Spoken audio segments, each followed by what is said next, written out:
Well, hey, good evening, everybody. Welcome to the Nearest stream. I'm Nearest, and tonight we're going to be playing some Disco Elysium. It is Disco Thursday, after all.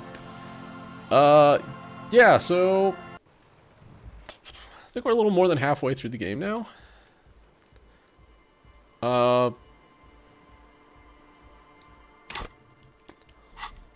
Here's our task list. So basically, our plot stuff is we need to confront pigs and get the gun back, and also get the whole story from Titus.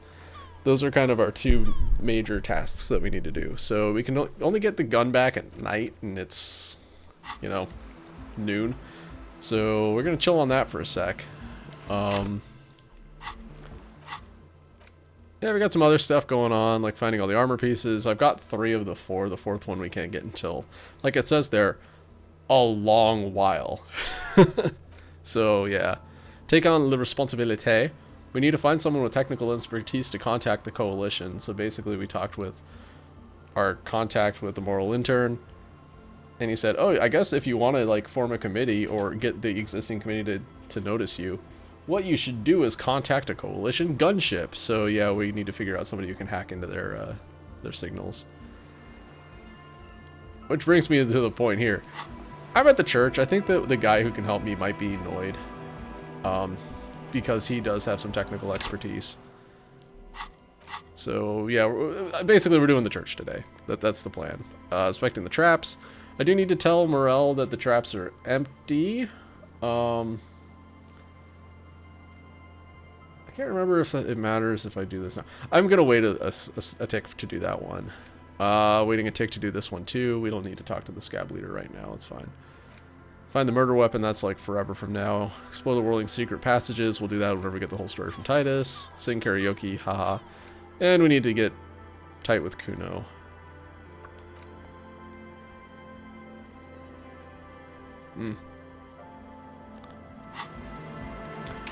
Also, how are we doing on thoughts? We're learning the Wompty Dumpty Dom Center. So last time we internalized and learned about... Where's my cursor? Oop, it's over there. We learned about the Litany of Contact Mike. It wasn't very good. Basically, all it did is it quote-unquote unlocked all physique white checks, but it didn't look like it did anything. So I was like, well, I don't care. So we got rid of that one and are learning the Wompty Dumpty Dom Center, which also is probably not going to be very good. I mean, it has a minor debuff while learning, but it only took like 42 minutes or something to learn. So generally the things that don't take that long to learn aren't very good. Yeah, we kind of got a weird mix of stuff that aren't giving any stat bonuses. But yeah, volumetric shit compressor is probably on its way out. White Morning is a one that could be on its way out sometime as well. Gale Lemillion, honestly, that one's actually okay. Lawjaw could be on its way out. Data Birth Generator is weird. Yeah, that one's actually okay. Rigorous Self-Critique. It gives you at least some benefit from failing red checks. Kind of willing to keep that. This one's good. Gives you free healing when you pick Moralist options. Plus the stat cap increase. This one's interesting because it makes methamphetamine a lot better to use. It gives you 2 stat bonuses rather than 1. I could convince myself to get rid of this one. It's okay. It's not spectacular. Jamais Vu is amazing. We're never getting rid of that. 15th Indo Tribe. Probably won't get rid of it because it's also pretty damn good. It's just at a certain point, it's the money that you gain doesn't really do anything anymore. And then stats. We don't really have that many stat points right now. I've actually been spending them this time, and also re-rolling my thoughts a lot. Alright, that's a brief overview of what I've done so far. Let's go talk to the speed freaks.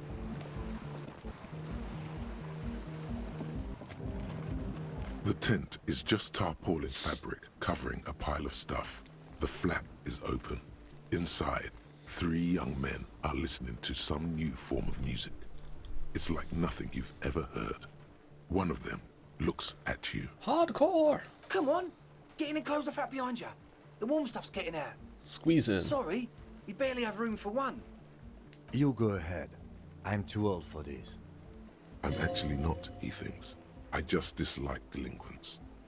I'm sure you will feel right at home. I'll keep watch.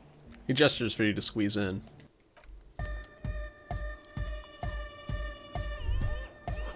Smells like sweat and laundry detergent, plus the trace of ether.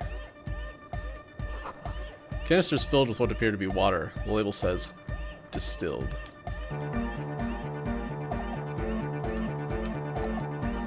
Speaker, the big kind they use for live music. Pile of nasal sprays. Brand name Nosafed Ultra.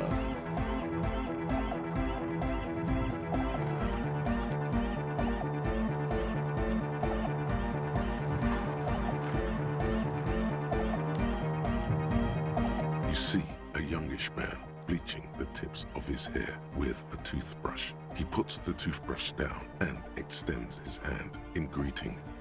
Hello, I'm Andre. It's a pleasure to meet you. His grip is strong, sweaty, and warm. He's trying to project and inspire confidence. This is my posse, Noid. The young man with earrings looks at you suspiciously. An egghead. Egg! Egg! The tape player high above his head continues to blast what is probably hypnotic music. Together with a Settle Burger, who's out there right now, doing some seriously progressive sonic experimentation, we like to think of ourselves as music venue organisers. Wait, how many music venues have you organized? Why are you here? We have many in the pipeline, officer. Cool. Why are you here? You see, we've been all over Jamrock North, prospecting for real estate to establish a new venue in. Also for talent. Yeah, thank you, Egghead. And while there is no shortage of raw, unfettered talent spinning tapes in Jamrock, we've had rotten luck with the real estate part. Place is a shithole. I apologise for my friend Noid's potty mouth. I realise this is not how you speak to a police officer. He has authority issues. There's no need. The place is pretty bad. Next time, watch yourself. Was there something you wanted? Your friend Estelle said there was a problem with the church. Which brings me to the problem of occupied ecclesiastical property. I bet you've noticed the derelict hive of narcomania on the coast.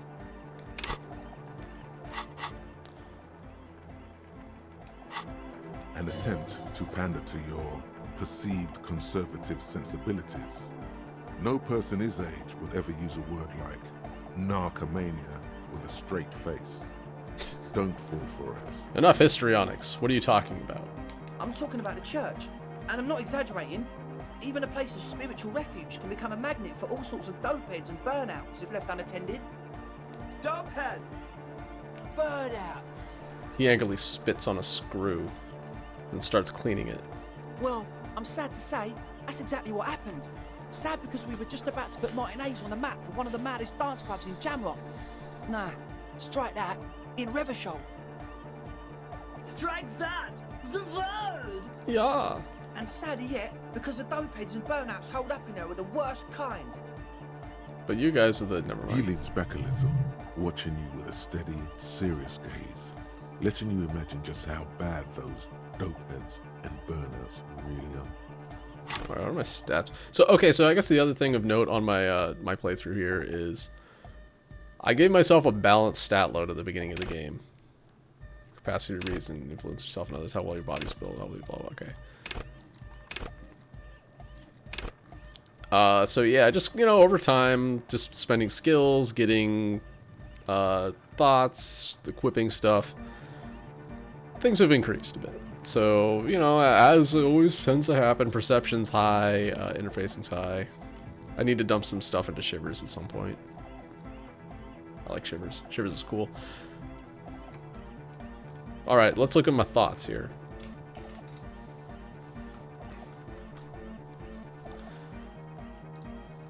What gives Shivers? The bow collector, which I don't have. Wait, yeah, I do.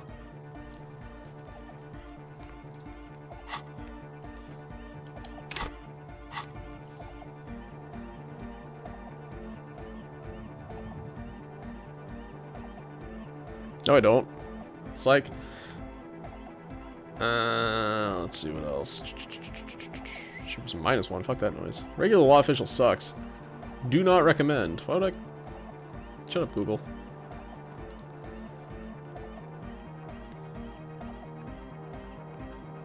That's really it, huh? Well, never mind then. Oops. Come back, chat. Alright, there we are. Hi.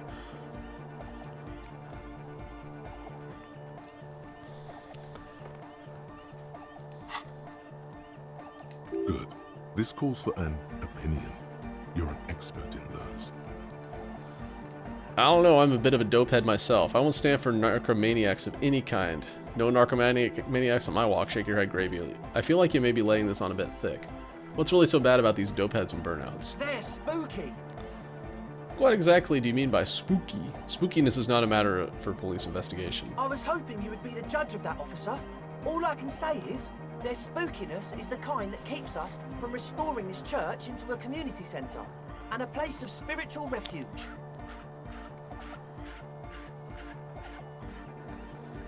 My dad is digging into my childhood Legos.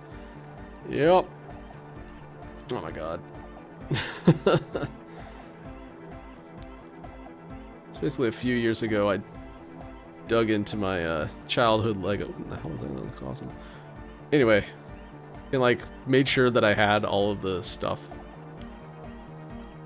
Basically like combined the sets with sets and like made sure I had all the instructions and stuff. And like cataloged it and all that kind of stuff. And my dad's been playing with my niece with them and thought he was missing some stuff. I'm like, no, it's all in there. Yeah, you just found it. Also, they don't eat or clean the building. Shit's gonna collapse. People just want to spin tapes without them spooking it up. Place has bad signs. No one can dance like that. Thank you, Egghead. So you're gonna look into it, right? It should be a police matter. Getting them out. Whatever spooky stuff they're doing, I'm sure it's not what the Ecclesiastes meant their property for. I'll look into it. Tell me more. Get the task. I'll make my mind up later. I have questions for you first. Police have more important things to do right now, kid. No, they don't. All right, man. Help ravers start a nightclub. He claps his hands enthusiastically. Andre's obviously very happy you took him seriously. The whole tent is. The boys exchanged giddy looks. What's the status of the church? I haven't gotten inside the building yet. I asked Noid to install a measure against more drifters wandering in. A padlock. It's a temporary fix. Just something to contain the situation. I had to do it in an hurry. Not my best work, but it should hold for a while. What about a key? How long have those people been locked in there? Not long. Like a week, maybe? How can you be sure they haven't starved to death? This is cool. Take an initiative. Like, this is a proper citizen behavior, and I just endorse it now. I'm super sure they're alive. I mean, come on. I'm at least 90%, maybe 85% sure they're still alive. Somewhere in the ruinous past that led you here, there was something called exams. You may have learned the term involuntary manslaughter there. Andre, do you know what involuntary manslaughter means? 85% is not good enough when you're dealing with another person's physical well-being. 85 is good enough. No one lives forever, baby. Yes, I do. I listen to Channel 8 all the time. I know about crime stuff, and I assure you, officer, this is not what's happening here. I'm at least 80% sure they're alive. I mean, come on. Most people aren't ever that alive in their entire lives. What does that even mean? I don't know. What does anything mean, really? Uh-oh. Are we going here? Yes, we are. Yeah. He looks at his friend with an expression of profound understanding. I knew you'd get it. You're one smart cop. Smart cop, that's me. It feels good to be the smart cop, doesn't it? Like That's volition a being cop good. to be. Has a nice ring to it. Smart cop. You wouldn't want to be stupid cop, now would you? But still, maybe he's just sucking up to you. You can stop buttering me up now, thank you. Oh, okay. I won't do that anymore. What about the key? Of course. Noid, give the officer the key. All right.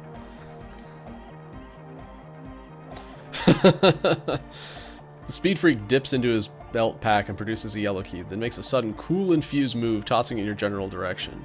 Reaction speed, medium. Be the cool cop, catch the key as it flies toward you.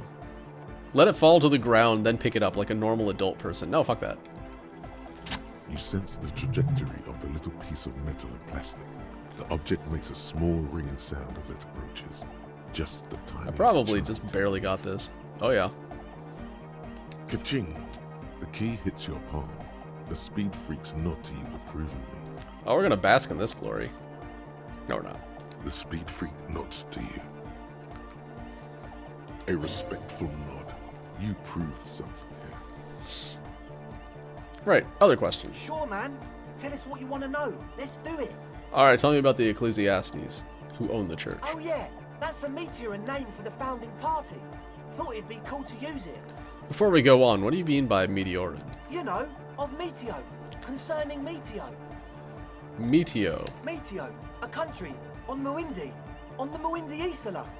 Alright, Encyclopedia, bail me out. One of the poorest of the first world nations today, but once a great ancient civilization. Greece, got it. Capital, Tilakos, by percentage. Oh, the founding party. I know them, but can you refresh my memory? Come to think of it, I've never really looked them up, you know. I can't give you a precise definition, but they're a very powerful religious organisation. And? And they have roots in ancient mass society. And they're the custodians of the Pericarnassian church. Plus, they anoint the innocents. When's Kerbal? They, like, made the innocentic I don't know, system. man. No? Probably not. Do I even have Kerbal? Let's find out. I feel like that game came out in the time period whenever I got a whole bunch of Humble Bundles. Kerbal. Oh, I do have Kerbal. How about that? No excuse aside from I'm probably not going to play it. Sorry, Todd. Not this time. Not most of the time, to be honest. It doesn't sound like they would appreciate dance club in their church. Sounds exactly like the kind who would want loud and nodding music in their church. You're right, they do. He says without the slightest hint of irony. The Pericarnassian church is about love. And Nordic music is about love. I got love for my Pericarnassian posse. Love is the relay out of death. We dance. He violently shakes the tape player as if to see if he can break it. Love is hardcore. Unity. Unity. Make some noise for my Insulindian posse. He turns the volume up, then looks at you with a knowing nod as if it's obvious you will now break into You dance. feel it. The anodes and the cathodes coursing through you. Your big toe starts tapping along to the base, as if testing the waters. No words, enjoy the beat. Nod your head. I don't quite understand what you're talking about. What's a posse? I guess love can be pretty hardcore. You're right. How could the founding party be anything but enthusiastic? Dance music is about love, and so is the Pericarnassian church. Second thought, no, this is too much. No sane organization would want this level of absurdity going in your church. Feels good. Your posse's like your people, man. Like you got your cup posse. You look out for each other. All right, and you esprit de party corps. together. Take it That's a away. posse. And where is your posse? Oh no! Nothing comes to you. The world is silent. What's my esprit de corps? 4. Alright. Sounds like you're saying random things. Love, posse, make noise. Are we? He looks at you mysteriously. Yeah. The one with the large head really enjoys when his friend gets mysterious. Oh yeah. It can. It's coming around. You're getting it. Yeah. Yakokata. The place to be. He seems ecstatic that you share his vision of Pericarnassianism. Do it for the masses. Do it for the crew. His friend forms a fist with a screwdriver still in his hand, approvingly so. I didn't want to say it, but it was pretty lame of you to imply otherwise. Anyway, you got more questions? The one with the large head is still looking at you, nodding his head, waiting for your body to start moving. You feel like you could go for a little disco when, or if they get this club going. You've got it in you. Truth is, I don't really know. None of us do. I don't even know how many there are. All we've seen are glimpses. You haven't even seen them and you still want the police involved? Well, there's also the machinery. This machinery is of the deeply mystical variety. When I first scouted the place, back in February, it was abandoned, empty. Took some time getting the crew together. So about 2 weeks ago, we came here hoping to set the stuff up. Suddenly, there are all these strange machines lying around in there. One of them has wires running into bowls of water. Wires into water. Never seen anything like it. Andre, tell him about the feeling. Oh, and it felt like there was something in there with us, watching us from the dark. No, the other one. Which other one? I'm not as in tune with my emotions as you are, Egg. Felt like silence. Awful silence. But you haven't physically seen anyone. Not exactly. We've just seen someone who we think is a woman go in and out of the church. A couple of times. And we felt someone or something eyeing us inside. But that's kinda it. What was it about something watching you? Can you tell me more about the machinery? I can be sure they're burnouts and dope heads if you haven't even seen them. Alright, let's talk about something else. Like you aren't alone, you know? It wasn't quite human, if you know what I mean. It was this dark shape climbing upside down along the ceiling, like some kind of crab man. Crap, man. Yeah, you know, the way it was climbing up and around the ceiling, like a crab. It was stalking a cell, exhibiting ambush behaviour. Odd. Crabs are usually marine creatures and not known for climbing walls. Are you sure there was a crab man? Yeah, totally. I mean, I didn't personally see More like it. a Spider-Man. Sarah was alone that time. Legally I believe distinct her. Spider-Man. If she comes out running and says there's a crab in there, there's a crab in there. You should ask her about it, but be nice. Oh, I will. Don't tell her you don't believe in the crab. Can you tell me more about the machinery? You should talk to Noid about that. I just got a distinct burnout and dopehead sign from them. Probably jacked up to some snuff station too. Probably, very likely. With a small surge of PEA, alertness fills you, as if to say, this is a dark corner. Look behind it. Snuff station, you say?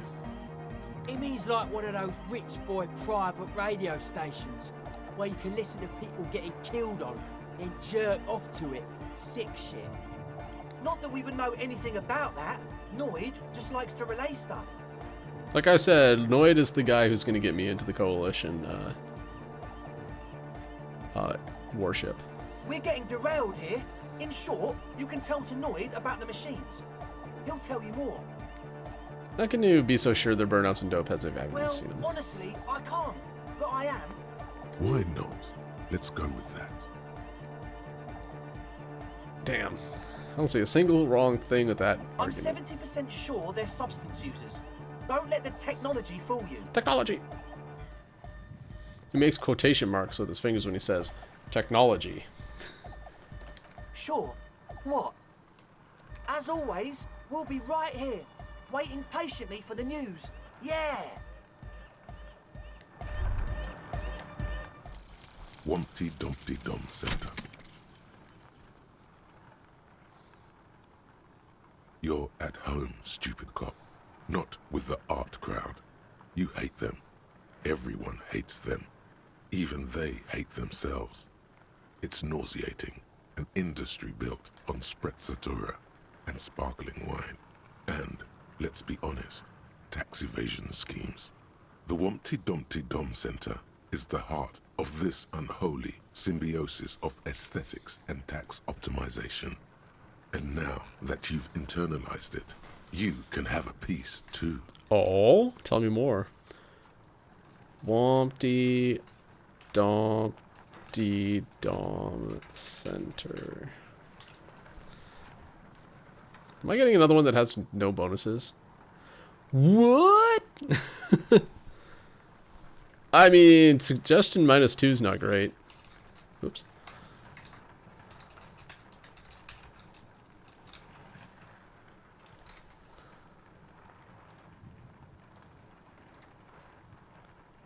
Okay, we're keeping this one, BT dubs.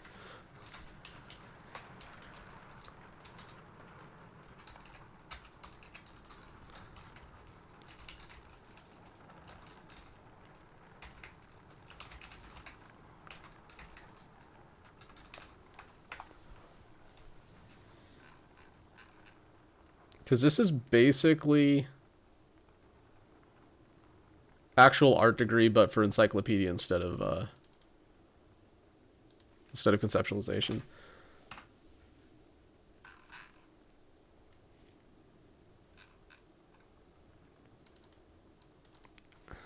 And we do this. Boop. All right then, that's cool. So that makes suggestion kind of difficult to deal with, to be honest. Because suggestion's 1, so guess who's not going on a dato with Lillian this time? Also.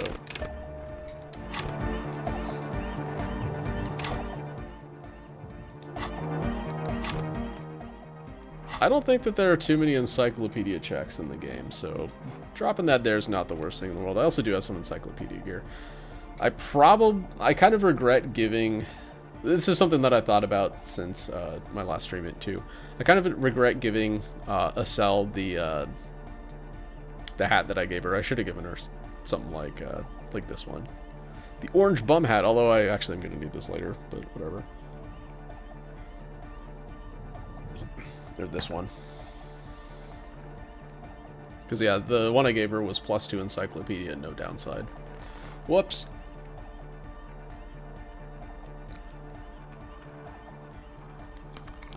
Let's go take that off.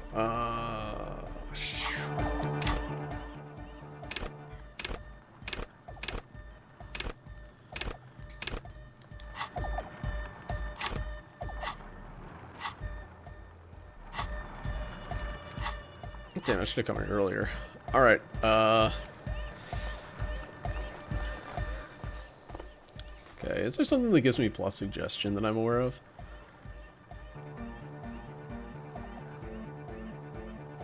Cleaning out the rooms does. I believe that is not available yet. Shit.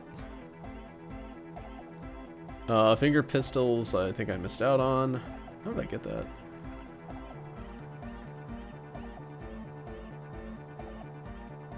Yeah, cleaning out the rooms is later. Sounds good, though. Alright, anyway.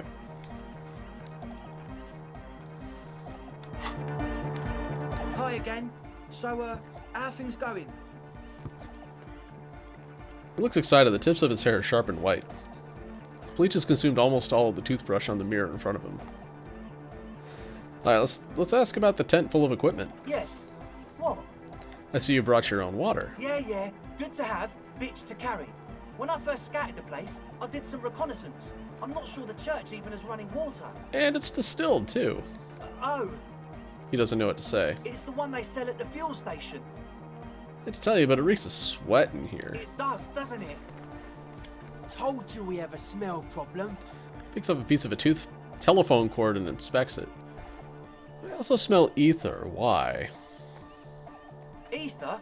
I don't smell ether. Do you, Noid? No, It's mixed with a peculiar chemical scent, like laundry detergent. He sniffs the air, then shrugs. Thanks, perception. A shrug is good enough for us. Why say it when you can shrug it?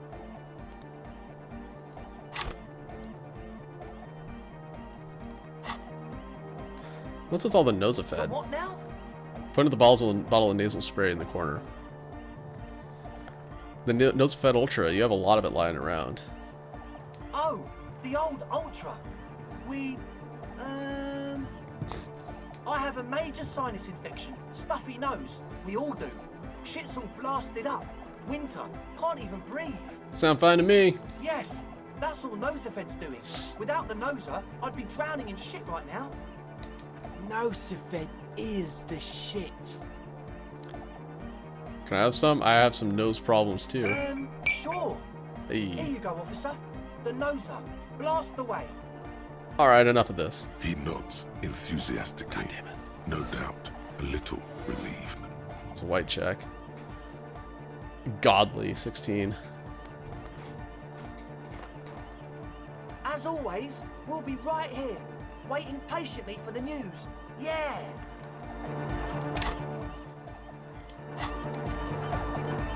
Oh, cool. Got an autosave. Yay! Alright, let's go ahead and equip whatever logic we can.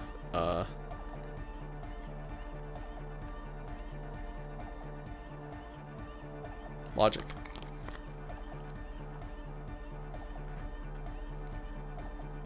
Logic. Logic.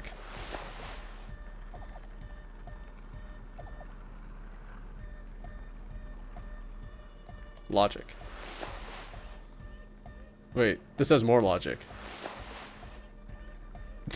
Because of course it does.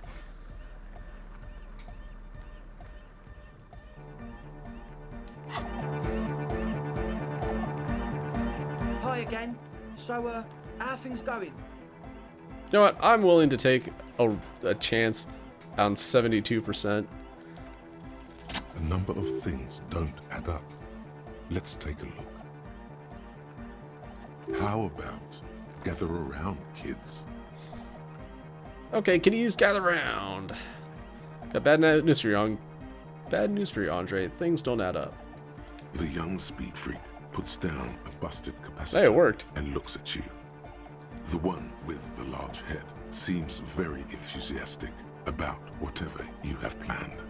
Their would-be leader is less amused. Sometime in the past, I'm not sure when and where, but betrayal was involved. I fell sick and became the shadow you see now. But before that, I have reason to believe I was a police detective. But you still are. Thank you for your kind words, but everyone in here sees I'm a disgrace to the uniform. It's good enough in this job to be awarded the rank of Lieutenant Euphrator. I could have been captain, imagine that. What happened? Egghead looks serious suddenly. Disco happened. It smelled so impossibly sweet. Life tore me a new asshole. I happened to myself. I don't know. He doesn't know what to say.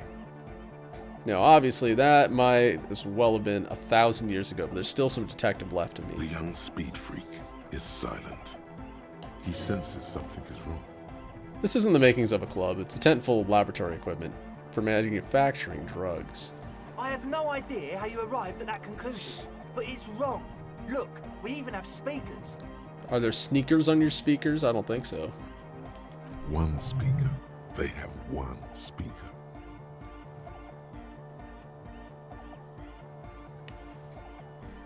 Where's his friend? Did he lose his friend? What do you mean, friend? The other speaker, you only have one. It's a one-speaker system. It's monodynamic. You wouldn't know the first thing about sound reproduction in anodic music. Other speaker. This may be the brain damage talk, Money! but you've definitely never heard of monodynamic or one-speaker systems. You have no headphones. Wouldn't a cell need her headphones to spin tape?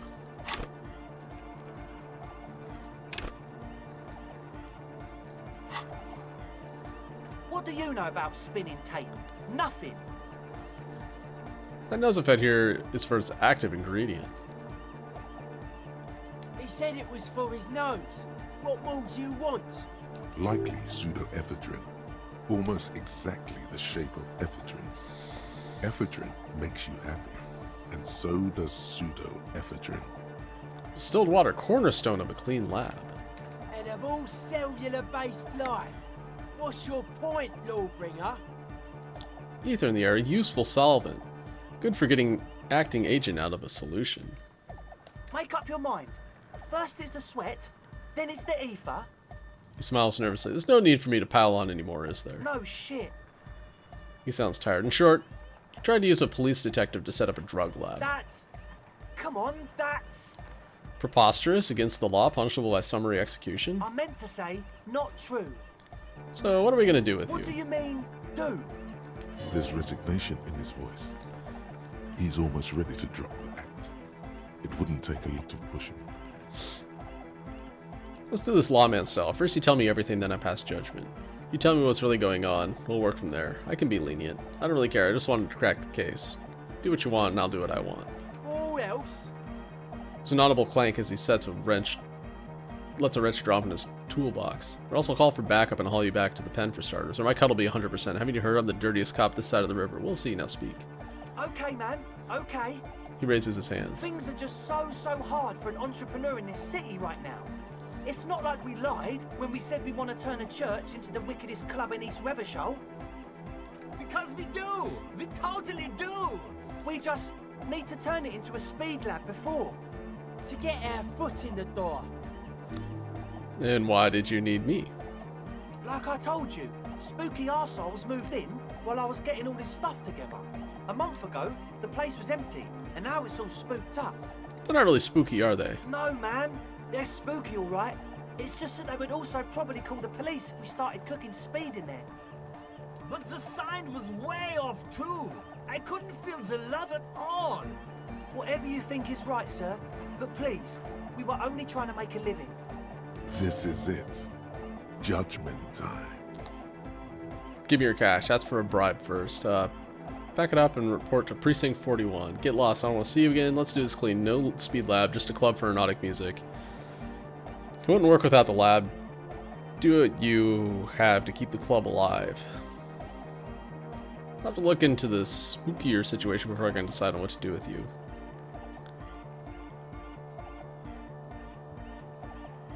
We can continue on an amiable path, right? No more misunderstandings, no more lies. Before you go, is there anything else you need? That's it for now. As always, we'll be right here, waiting patiently for the news. Yeah!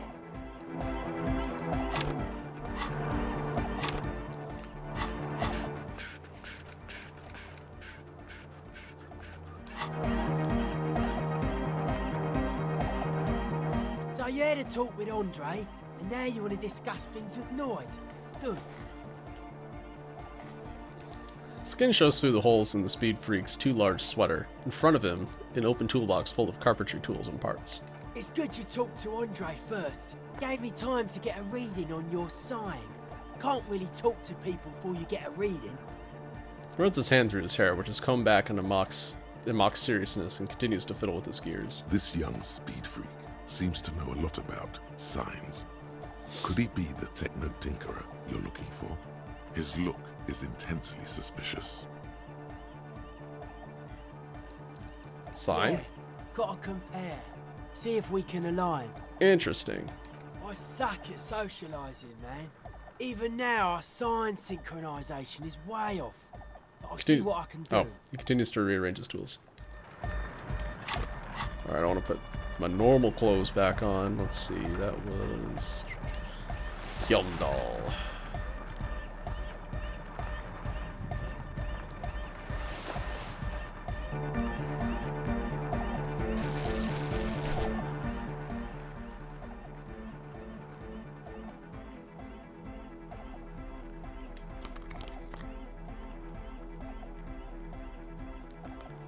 What else have I got equipped?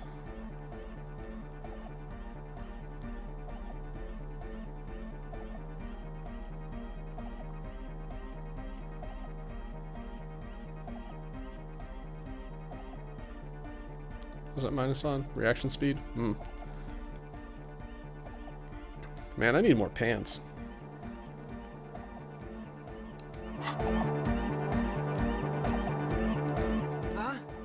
I see you're here again. Offside, man. He rummages through Did I his mentioned getting us into the church would help? Tell me about the machines you saw in the church. Weird stuff. Specialised. There was a data processor and some sort of long-wave machinery. Wires going into water. Gives off a spy sign. Or some fucked-up Samaran science sign. You know, the kind that goes head first into the supernatural. The People's Republic of Samara is a product of Revachell's sister revolution on the Grad Isola. It's known as a severely degenerated rogue state. Don't be too hard on Samara. They're all alone in the world. Half of what we know of them is just propaganda. What's wrong with the supernatural? I know, man. I was just talking about the aesthetic. I think I got some communism points there. Maybe, I don't know. I know, man. Oops. I know, man. Nothing's wrong with it. You should definitely be researched. You can still do sick shit with it though. The sickest. That's perhaps why it should be researched. Damn right, Inland Empire. Most of it doesn't exist, but there's also stuff that isn't allowed to exist, because the moralists think it's too dangerous for the plebs. Psionic powers, pale-related diseases, pretenders pretending to be human, folk rights, that kind of stuff. Alright, why are you called the Noid? The hardcore aesthetic is esoteric. It's not meant to be discussed with the law at this moment. Picks up some sort of a widget. It's not easy to reach a harmonic resonance of signs without some adjustment. Does this mean we need sign matching? Yes, further sign matching would do good for us. One way to achieve this would be by getting us into the church. Could you use your sign sense to help me contact a coalition warship? Don't think so. Big bad frequencies are extremely negative. Thought suppression, dream implantation, memory revision, pretty out there stuff. Not sure I want to get involved with it. There is fear there, but also curiosity. He just needs a reason to help you. Besides, our own signs aren't even synced yet. So how am I supposed to get you synced up with a big bad? It don't make any sense, law lover. Fair enough. A young man with peroxide blonde hair holds up a Harman Walshy tape player, nodding along to the music. He looks at you with a knowing smile and says, as though you're supposed to be sharing some tremendous evangelical secrets. Hardcore! Hardcore!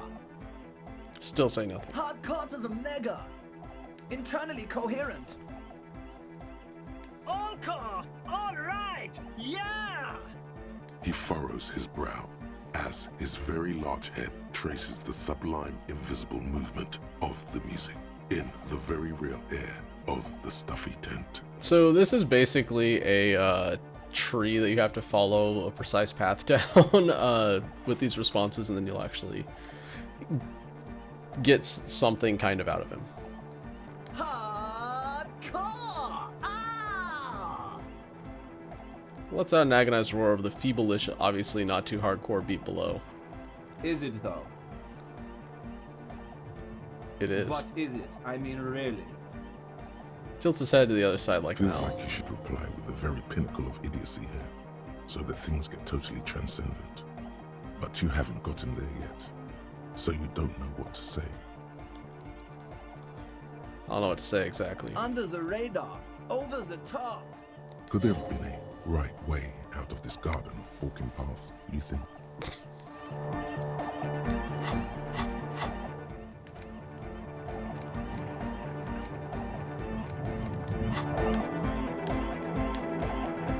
The young man with the tape recorder acknowledges your return.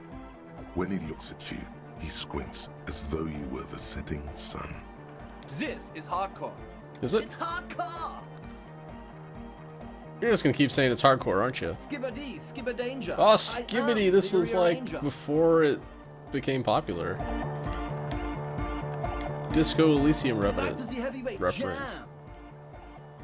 Says a young man with a tape player, the large boyadero boots, lung-shaped trees sprout on his silver belt buckle. Hardcore! Hardcore! But is it? I mean, really? Yeah! Yeah! Pierski Materialski! We're close. Says the young man with the tape recorder, the large boyadero boots, lung-shaped trees sprout off his silver belt buckle. Hard, full, car! Hardcore! Hardcore to the mega! All right, Here comes the night! cool. We're close. True!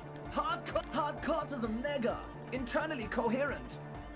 I was wondering if you knew who killed the mercenary hanging behind the Whirling in Rags hostel. Good morning, yeah! 1, 2, 3, Yakokata, the place to be! I said that before. Why is this Yakokata place the place to be? What does it mean? Yakokata is a hardcore place! All right, Encyclopedia, take it away. Yekokata is an abbreviation from the Gradian term, Zone of Ecological Catastrophe, an agricultural megaproject in the extreme southeast of the Gradian Isola. It involved cutting-edge approaches to irrigation and a completely new type of fertilizer. An intricate system of irrigation networks pockmarking the earth, intermittent seas of phosphorus mud, ripped tarpaulin fluttering in the wind. A pair of molten rubber boots also comes to mind. All in all, a truly hardcore place.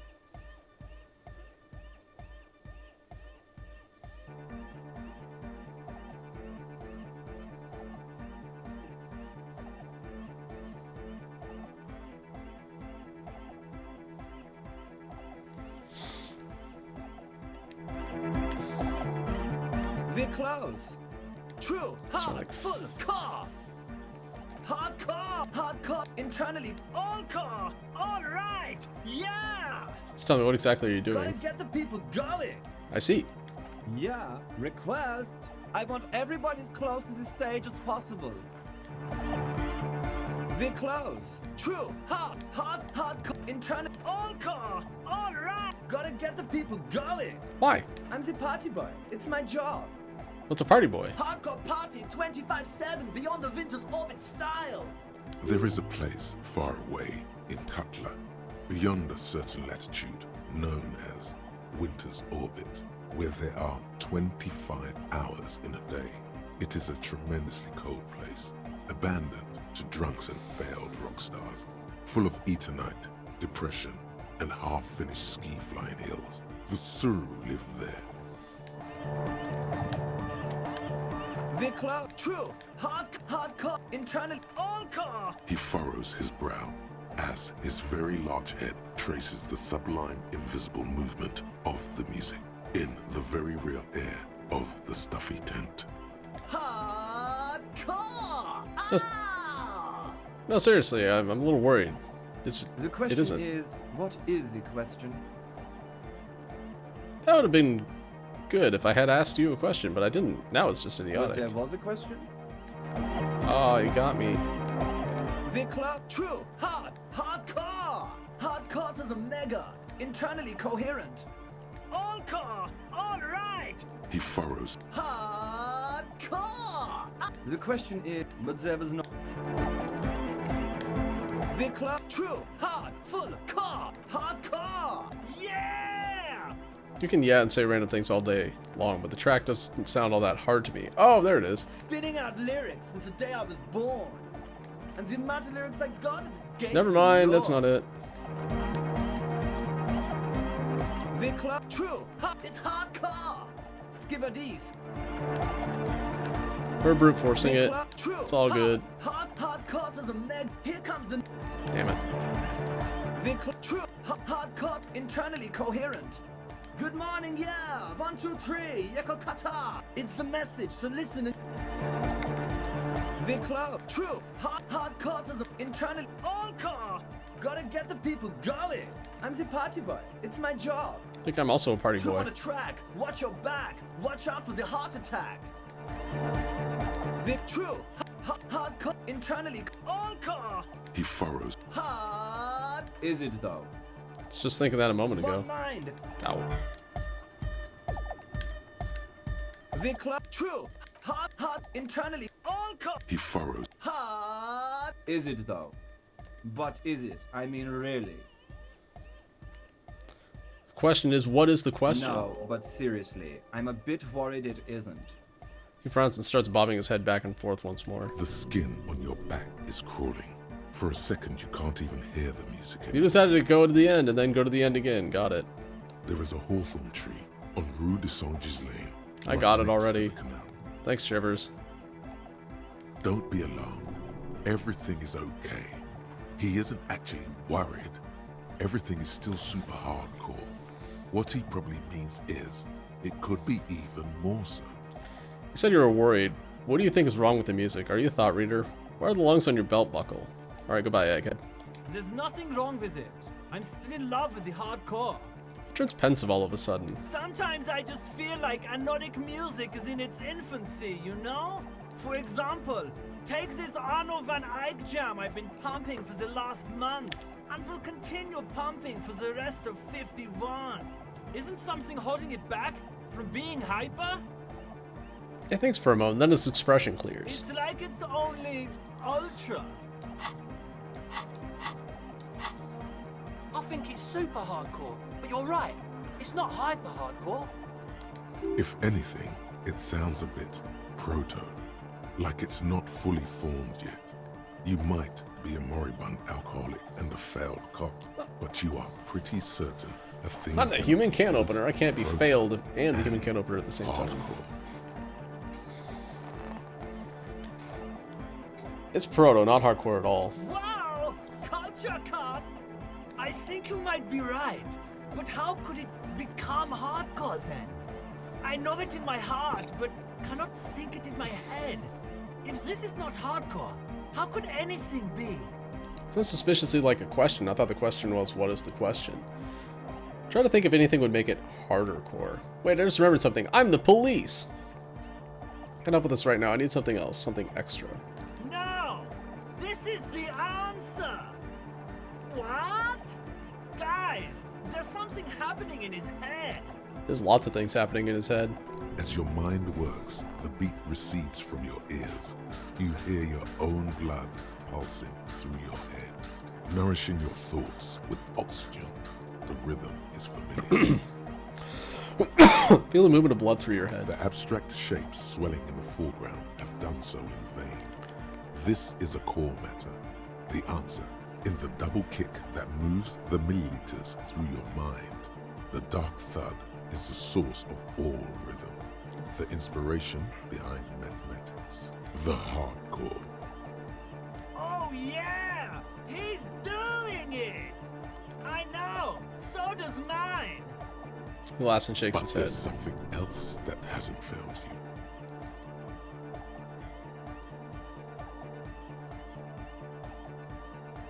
What? As your mind, the abstract, the hardcore. I But there's something else that hasn't failed you. Uh-huh. The young man is bursting with anticipation. Nothing. Me being the police isn't going to helping us. Actually, I think it's more likely to hinder us. Oh.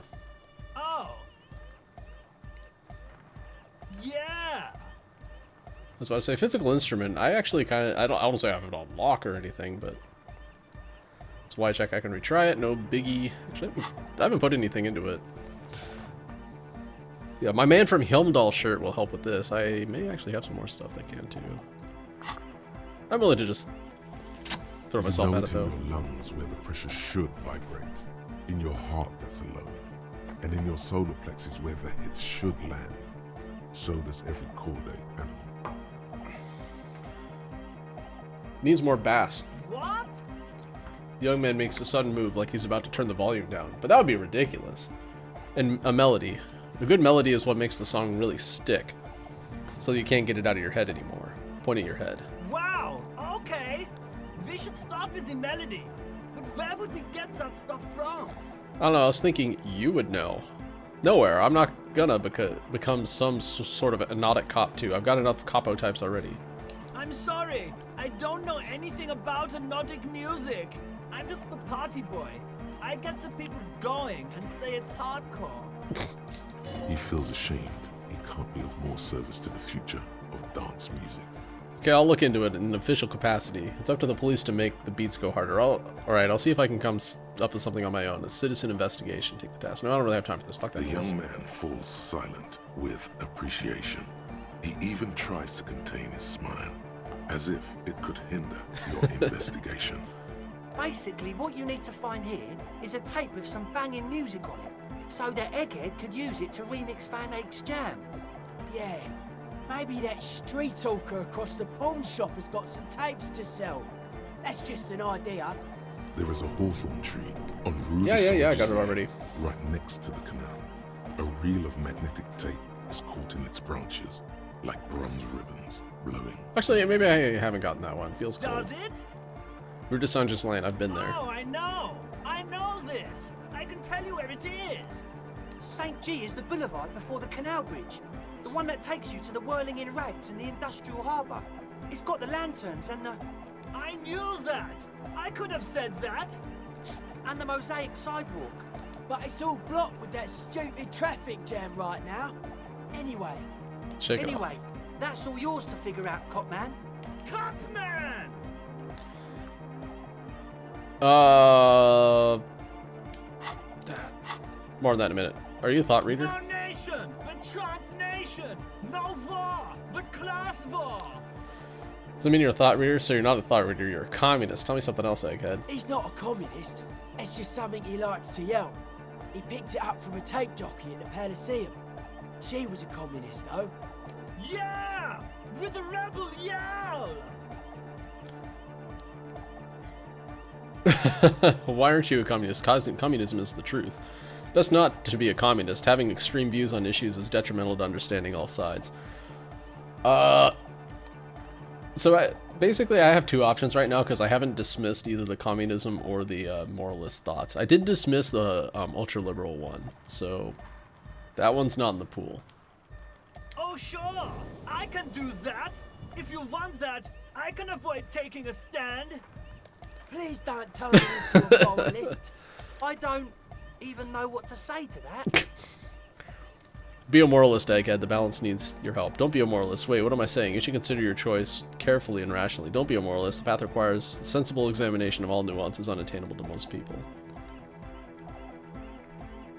Aye! He yells. You guess Egghead is a moralist now. Don't be a... Yeah! Revolution imperative! Don't be a lunatic, of course he is, and Jermaine here just yells random things. Odds are sooner or later one of them will come off as thought Unless you reading. were thinking Revolution imperative right now. Anyway, I've had a similar thing happen with eggs yelling. I know what you mean. Right, I wasn't thinking that. Hardcore superstar! Tell me something else, Egghead. It's time to compromise! He looks at you with an almost impossibly wide, shining grin, looking to see if you approve. Obviously, one shouldn't get too hasty with their decision-making. I'm swiftly moving toward a solution which pleases nobody. You feel Jermaine Egghead's smile is too enthusiastic. But it'll have to do for now. Is your real name Jermaine? Dark hardcore! Jermaine Egghead! Basically, yes it is. Why are there lungs on your belt buckle? Lungs are for love! L'amour, la compassion, l'autodiscipline. Or something. Why would lungs be for love? Love! Come on, take it Of all away, lungs, Encyclopedia. Lonely as I am, I'm not afraid. This strange, damaged feeling grows on and on. Cause I've never loved someone like you before. A dopamine surge accompanies the words. It feels like electricity flowing down your scalp, Interesting. dissipating into your neck. Feels good. Like a spark of life in that moribund sponge you call your body. Lungs are for love. When Dolores Day was anointed innocence, her lungs started glowing through her body. For the world loved her, and she loved it back. Yeah! I'm just trying to see if I get an Encyclopedia passive. Why wouldn't they Damn. be? Are the lungs not the place where you hold the breath of your soul? I think so. Doesn't sound like a thing that would happen. Thank you for the story. Well, lungs are where you hold the breath of your soul, aren't they? Highly gaily. All right. Here comes the night. Okay. Items, tools, interact. Okay, so we have the smallest church in Saint-Saëns, which we need for karaoke. So we're not giving that up yet. We have the Door Gunner Mega Mix, which we do use for this. I don't know if it's for at this point.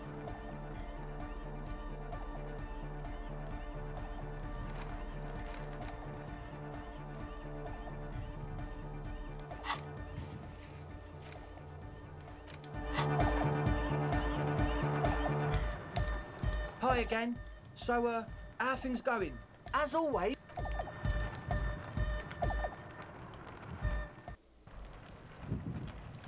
Okay, let's talk to Estelle. There was something else to talk to her about. The shaggy Oh, yeah, girl the kneels spooky on people a in the sea of church. Ice. She looks up as you approach. So you talked to my associates, right? Are you going to help us? With the church, I mean. Can't say, I gotta ask questions first. Shoot.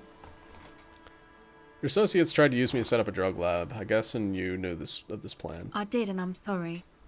For what it's worth, which isn't much. This is why I didn't go into the tent. Typical delinquency. You don't get to choose your posse, they choose you. Mine are idiots, but they're mine. I tried to talk Andre out of it. I even tried not to lie to you. Indeed, she merely tried to omit the truth instead. Instead, you opted to omit the truth. It's the same thing. You should have tried harder. Misleading a cop is no joke. I don't care. I'm loco. I just wanted you to know that I know about the plan. I know, but I knew you'd see through their plan too. I'm not an idiot. I should have been able to control them, and I will in the future. I promise. May I ask, what did you tell them? We can decide after I looked into the church situation. Oh, right. That's wise. Take your time. I'd like to know more about them. My associates? I haven't got much to say about them. What do you mean? You must know something about them. Of course I do. I just don't tell people about my friends and who they are and so on. I don't provide information on them. What about you? Tell me about yourself. Me? I'm a silver bird. Aha, okay, maybe I'll ask about this later then. Don't know what makes you think it'll be any different later, but...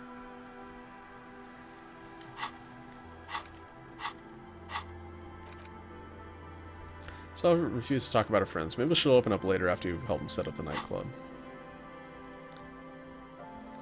They just told me you were inside the church. What'd you see? Oh, that. You're not going to believe me. There's no point in me telling you. Try. She's less prone to blurt it out, Crab Man, than the others. We'll see. Go ahead and tell me. Okay. I went in and I saw a woman next to one of those machines there. Noid calls it a mainframe. She was dressed like someone who's been raised by their grandmother, you know, strange old clothes. Had this absent expression, didn't say anything, just stood still. It's not especially frightening. And then, you know, right behind her, a man crawled down the wall. Upside down like a crab, down the church wall. I think the woman didn't even know he was there. He was completely silent. He stopped right before he got to the floor, then just hung there like that, looking at me. Right at me. I fucking turned around and walked out. End of story. Like a crab, you say? Lieutenant nods. His face is stone. What did this crab man look like? It was too dark. I couldn't tell exactly. Come on, she obviously could. She already went into detail. Come on, quit stalling. What did he look like? He looked like a banger, okay? He was all muscular and stuff. Had a mesh tank top. I know it sounds ridiculous, but that only made it scarier in a way. A crab and a banger? Lieutenant raises an eyebrow. Yes, a banger. As in a mess gang member. I know what it sounds like, but that's what I saw.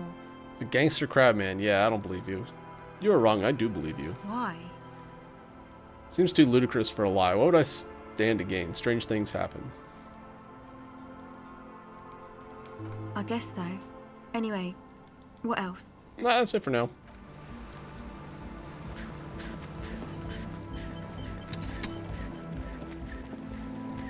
I'm gonna go down to Rue de Sange's Lane real quick. See if I actually did get that tape. I'm pretty sure I did.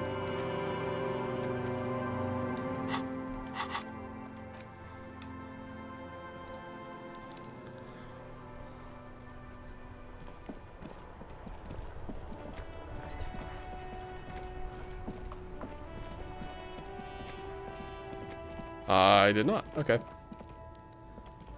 Too many tapes. The hawthorn tree on Rue de Sange's Lane. Bronze-colored ribbons of magnetic tape are caught in its branches, fluttering in the breeze. Just like promised, you've stood here for what seems like eons, guzzling the sickly fumes of lorries and carriages. Good Hawthorne. Patting the tree reveals a small sticker which has almost been worn to oblivion. It reads, RCM Emergencies Desk, number 8102, underneath a slogan, Mankind, be vigilant. You tree-hugging pansy. Hey, physical instrument, don't be rude. The gnarled hawthorn tree on Rue de Sange's Lane. A wintry breeze blows by. making the magnetic tape flutter. With slow and deliberate motions, pulling, bending, and unraveling, you manage to extricate the magnetic tape from the branches. It curls up into a mess inside your pocket. If only you could find a way to re-spool it, so that you could hear what's on the tape. What's the tape for? Lieutenant looks at the mess in your hands. Only after you successfully cleaned up the branches does the curiosity get to him. It's for Egghead. I promised to make his Van Eyck jam hit a bit harder. Maybe this tape can help. How? It's broken and unspooled. Do you think your new buddy knows how to fix it? I think at least one of the ravers would know how to fix a broken tape if they want to set up a nightclub. I'm not sure, but I'll find out. Maybe Egghead can point me in the right direction. You could also get it fixed at the pawn shop across the street. We shouldn't waste our time. Looks at his wristwatch, a little impatient. Good idea. He might have the tools. The tape projector in the pawn shop uses similar tape. Yeah, let's go to the pawn shop. We're already here.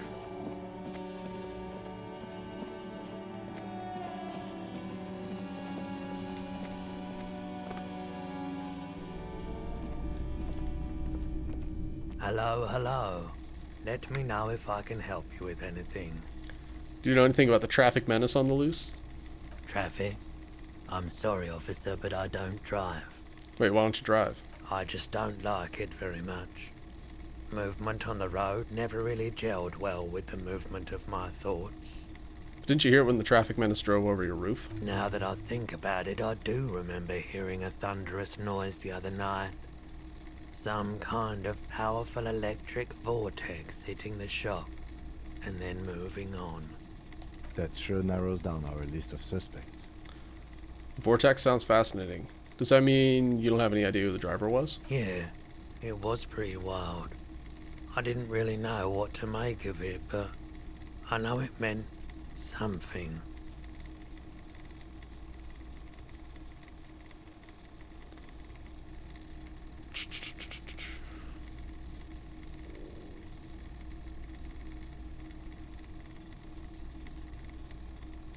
Thought that he sold Peralodon. Maybe not. The Coldima Madakwa. Sorry, I would never have guessed that you were that interested in ultrasonic sounds. Or birds, for that matter. I'm thinking of quitting the RCM and becoming a cryptozoologist. I have hobbies, just like all normal people, because I'm a normal person. Well, I wouldn't have guessed that you know what the Coldima Madakwa is. Oh, I didn't mean to imply otherwise. Well, it's been a while since I've gone hunting for the Coldima Madakwa myself. Once knew a group of young musicians who decided they didn't want to play music anymore, and started looking for all kinds of interesting sounds instead. This was before, you know, lost touch with them after all of that.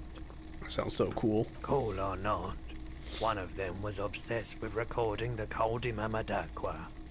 And he was one of those passionate people who know a lot about all kinds of strange things. So he got the rest of us to join in his search. Did you ever find it? We thought we did. We got together all these recordings of unusual sound patterns, compared them, cut them up and combined them into the Symphonia Coldima Madakwa. Can I listen to it? Unfortunately, I don't have any recordings from my old life. None at all. But I do have a tape with some ultrasonic sounds that might be what you're looking for. Starts rummaging through some tapes behind the counter. Do we really have time for this? Lieutenant whispers to you, "Of course we do, Kim. Yes, it's absolutely necessary for my research." This recording comes from down the coast. Wasn't looking to record anything specific. Just left a recording device there one morning. Keep in mind, I have to slow this one down enough to make sounds well over 200 kilohertz audible to the human ear. It will be strange. Switches on the tape player. The speakers begin to emit a low hum. As the hum grows louder, modulating but always unnaturally uncomfortably low, like it's coming not from the speakers, but also from inside your chest. Oh, am I taking Breathing damage is here? becoming difficult. That's an illusion.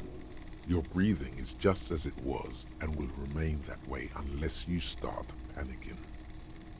There's a growing sense of dread. The sound is coming from inside you, but also surrounding you. It feels as though someone is standing just outside your range of vision and watching you, doing this to you.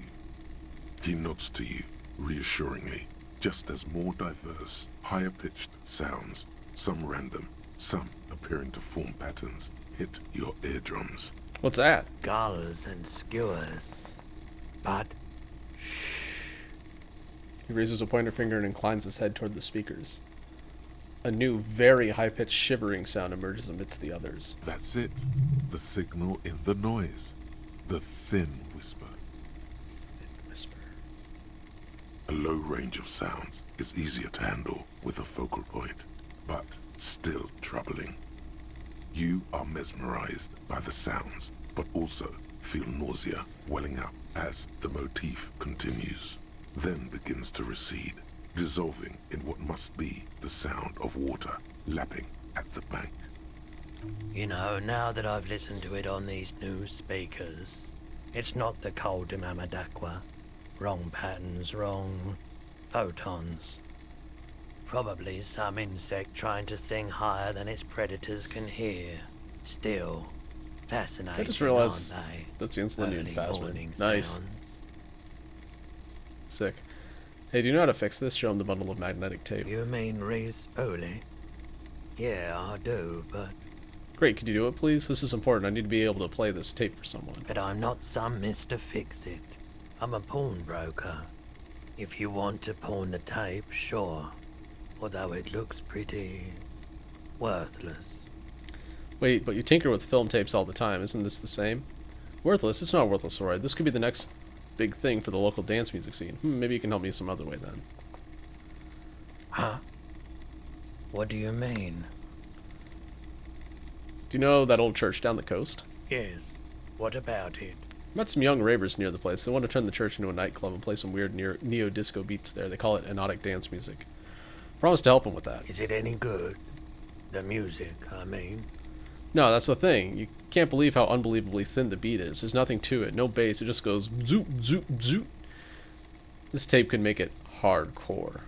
Not very. I need to funk it up. Man, you're really invested in this. He looks at the bundle of tape in front of him. It shimmers under the shop's dazzling light show. Okay, I'll help you out. It's going to take a moment, though. So just sit back and relax. Okay, so it's 1511, and You now it's... take some time to look around the store. The play of 1527, visuals all around the pawn shop is mesmerizing. Suddenly, Roy turns back to you with a reel of tape in his hand and coughs. I'll be rude. Yeah, it was. Re-spooling isn't that difficult. Although I had to mend the tape in a few places. Anyhow, it's yours now. Slides the tape closer to you on the countertop. Well, thanks for the help.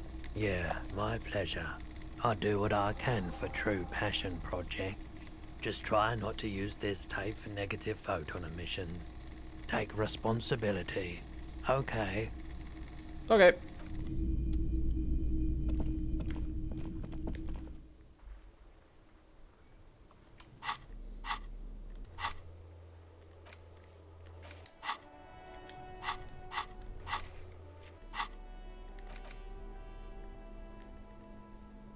Cassette case, reel of magnetic tape, bronze colored tape found in the branches of the hawthorn tree has been reconstructed into a usable reel of magnetic tape. It's pretty fragile in an odd format, which doesn't fit into any portable tape players. Nevertheless, Egghead will be stoked. Ah, that's the way they get around you not being able to listen to it. I see. You know what, it's going to be quicker to come over here and quick travel back. I was thinking, is there anything that I can do over here? Not yet. No. It's church day. We'll just stick around over there.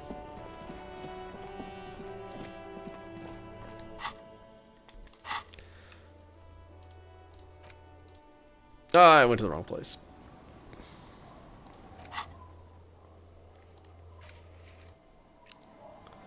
Fisherman shacks and the church are actually pretty close to each other. Still. Heavy wooden doors, more than twice your height, stand shut in front of you. The rectangular sea-worn ornamentation appears in stark contrast to the padlock, carelessly drilled into the wood. The carving on the door is block-like and angular, like the church itself. Two large beams shoot downwards, sinking into the wood before they reach the threshold. Run your hand over a beam. The surface is smooth from the wind, but moist to the touch. Feels exceptional. 300 tons of pine would fit together seamlessly. It's old too, cut and carved many centuries ago. The carving on the door is block-like and angular, like the church itself. Two large beams shoot downwards, sinking into the wood before they reach the threshold. The doors remain unchanged, closed with a padlock. This cheap-looking padlock is sturdily built. It shackles together a hasp and a staple screwed into the wooden door. The lock is adorned with a yellow sticker.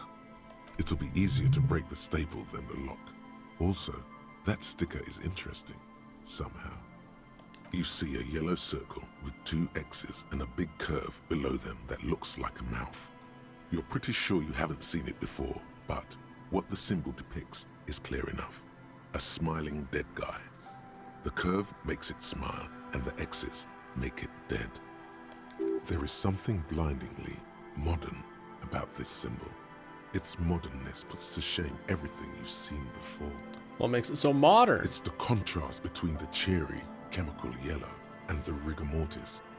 As if the cheery guy didn't know he was dead, or the dead guy didn't care that he was. Either way, you get the sense the forces of future are at work here.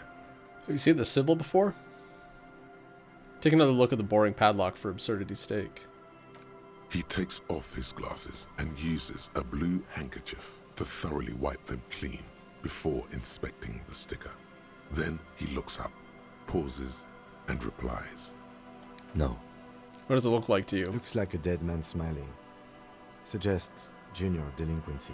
Okay, what is junior delinquency?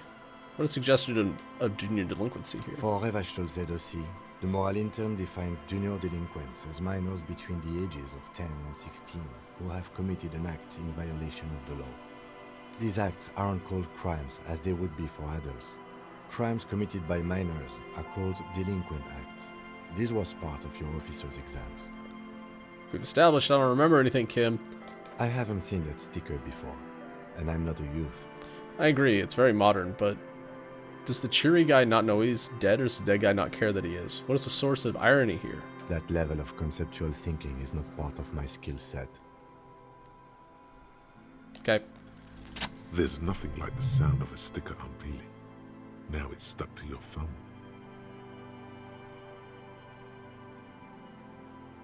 Put the sticker in your ledger after the last entry where it belongs. Put the sticker on your ledger, right on the cover. Shake it off your thumb and throw it in the wind. Fuck that noise. No, we're putting it right on the Voila.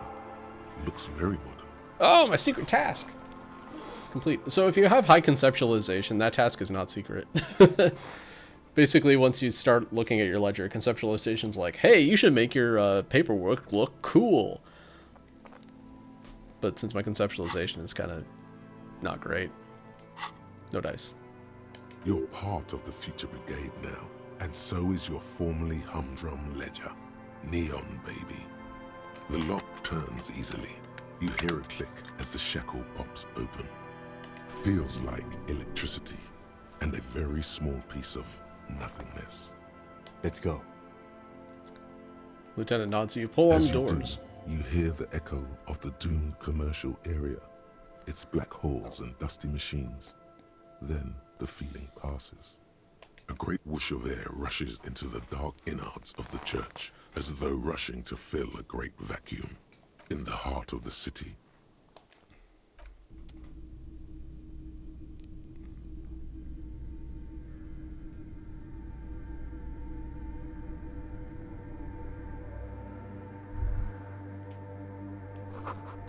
Strange stillness fills you as you look ahead. You should walk in here, not run.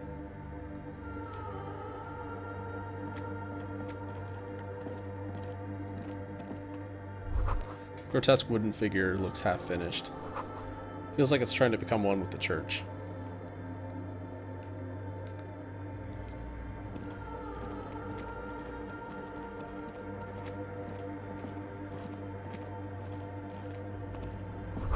Blackboard is filled with complex equations. It looks recent. Something to do with radio frequencies?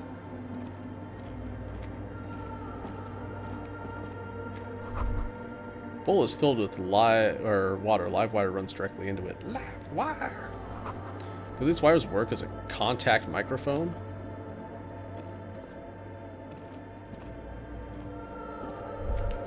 The silence in this part of the church. Uh-oh, time to lose some morale. All the shifting matter and shuffling of living things is gone.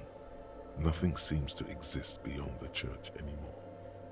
Maybe if you were to stand in just the right spot, even your footsteps would be completely silent. Wait, I think I still hear something. And then it's gone. Almost all of it. But for the faintest of hums, you can hardly hear your own breathing. Yell as loud as you can. Stomp your feet and clap your hands. Your voice is barely audible. Not a howl, but the softest of whimpers. It's unnerving. You produce a few muffled thumps, after which the silence feels even more total, somehow. So again, what's happening? The lieutenant points to his ears and shakes his head. Then he leans closer. Can you hear anything? Almost nothing, and it's beginning to worry me. Not really, but it's extraordinary. I've never experienced anything like this. Can't hear shit. The church just has strange acoustics, some engineering trick. That's not how acoustics work. His detached tone conceals how uncomfortable he is. Hey, what if it's something paranatural? It's probably nothing, just our imagination. Whatever it is definitely real. Something odd is happening around us. Please, detective, not this again. Look up into the bell The orderly tower. rows of ceiling panels become barely visible, then disappear completely in the darkness of the tower overhead. What if I don't want to know what's up there? The silence, the darkness, they've enveloped you as in a cocoon. You cannot move anymore. Relax. It'll be okay. I want to check my equipment or take some speed or something. Never mind, we're fine.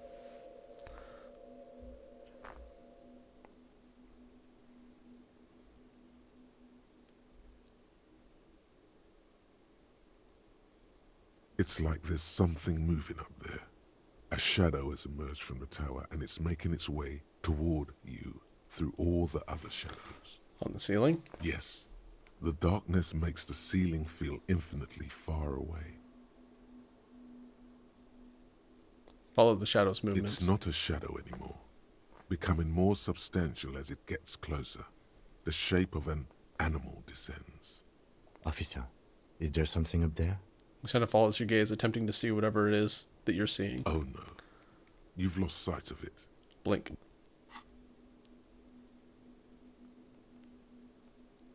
You see something hanging from the rafters, looking straight at you with dark eyes. Maybe it's possible to talk to it.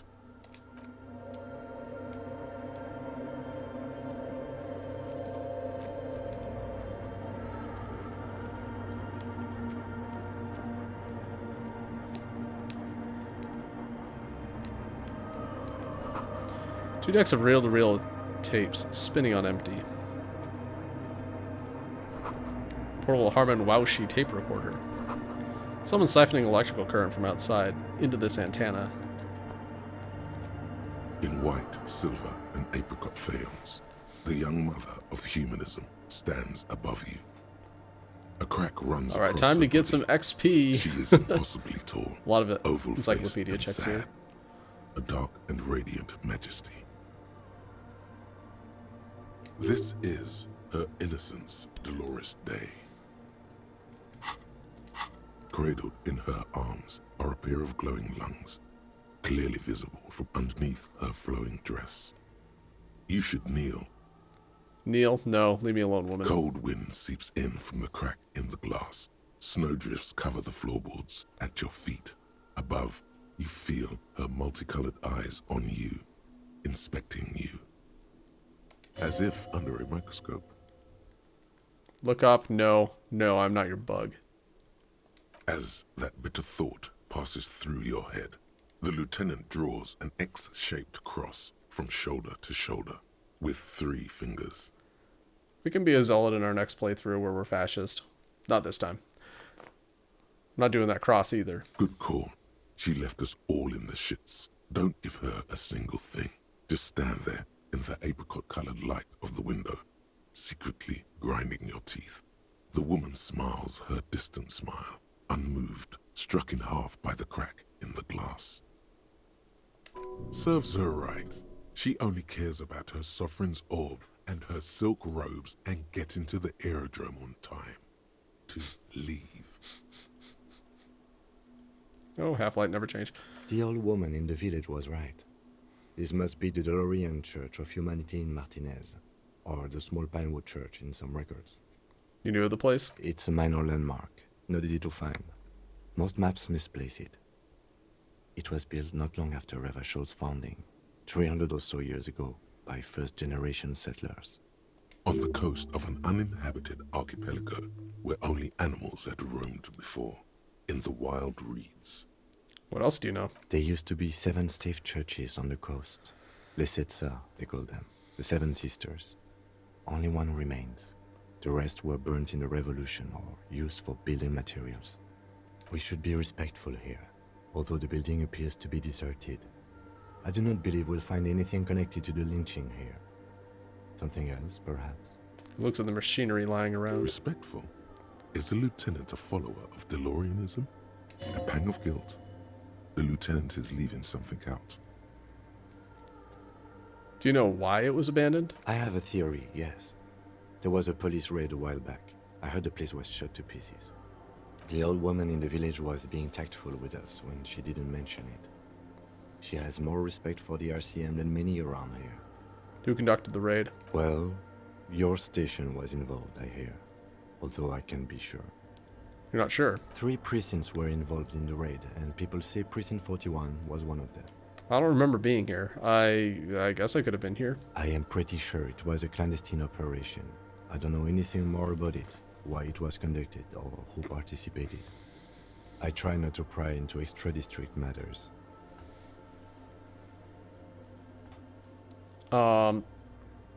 Yeah, Harry's not all that clandestine, so there's a subtlety of a neon light. If I was here, I should find out what I was doing. Good luck. You will not get information on a confidential operation from your station secretary just by calling. If you really don't remember, it might be better to keep this one forgotten. It happened a while ago. It's unimportant to our business in Martinez now. Despite the damage you've done to yourself, the title appears lodged in your hippocampus. This is Her Innocence Dolores Day, the innocence of humanism, internationalism, and the welfare state. Perhaps the most famous human being ever to have lived. No amount of Commodore Red can wipe her sad smile from your brain thing. It has survived the deluge and haunts you still, and will haunt you forever, as it haunts all men. Wait, what exactly is an innocence? I never heard of the system, or I've heard of the system. The highest category of historic individual, an embodiment of the world spirit. A ruler? More, an innocence is elected to office. Okay, I guess we by aren't the getting a lot founding of party. encyclopedia A precedent passives. that has taken place a mere 6 times in the entirety of history. The legal system of the Real Belt is built to accommodate an authentic rule should it coincide with our time. An innocence is infallible. The decisions made by one are not decisions. They are inevitabilities. What would have happened anyway? Only accelerated, packed into decades instead of centuries. An innocence is a continuous, compressed event, a sacred human being. It is an honor and a glory to live when one is in office. There's one in office now. No, we are alone. Okay, when did she rule? 300 years ago, in the wake of the discovery of this Isola, the Insulindian, by explorers from the continent of Muindi. She is, among other things, the innocence of inter-isolary travel, and the connected world. What else do I know about her?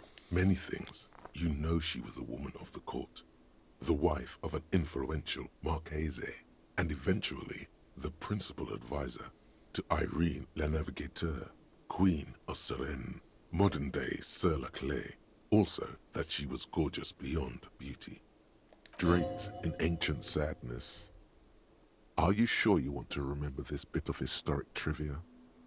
Standing under a long, slender form like this, dwarfed. Where's this coming from? Right, better not go poking any further. Okay, what else? Was she smart? The past. It's a silo of sadness, fermenting. You should keep away. No, you must know.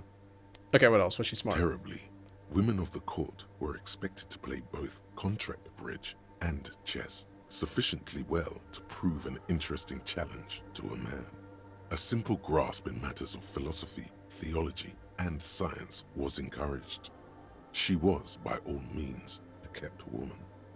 She made the most of her position in the antediluvian court, a court visited by the most prominent thinkers and artists of the day. In secret, she was becoming the era's preeminent philosopher of the state. A scalpel, a piercing gaze. She was an almost preternaturally magnetic and intelligent individual. To her contemporaries, she appeared out of time, a messenger from the future of the species. We all fell in love with her, head over heels. Even before she was declared an innocence, her influence was tremendous.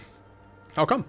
It was on her advice that Irene La Navigateur sponsored a number of voyages into the Pale. A costly, often tragic endeavor, ultimately vindicated by the discovery of the new world, the piece of reality you're standing on.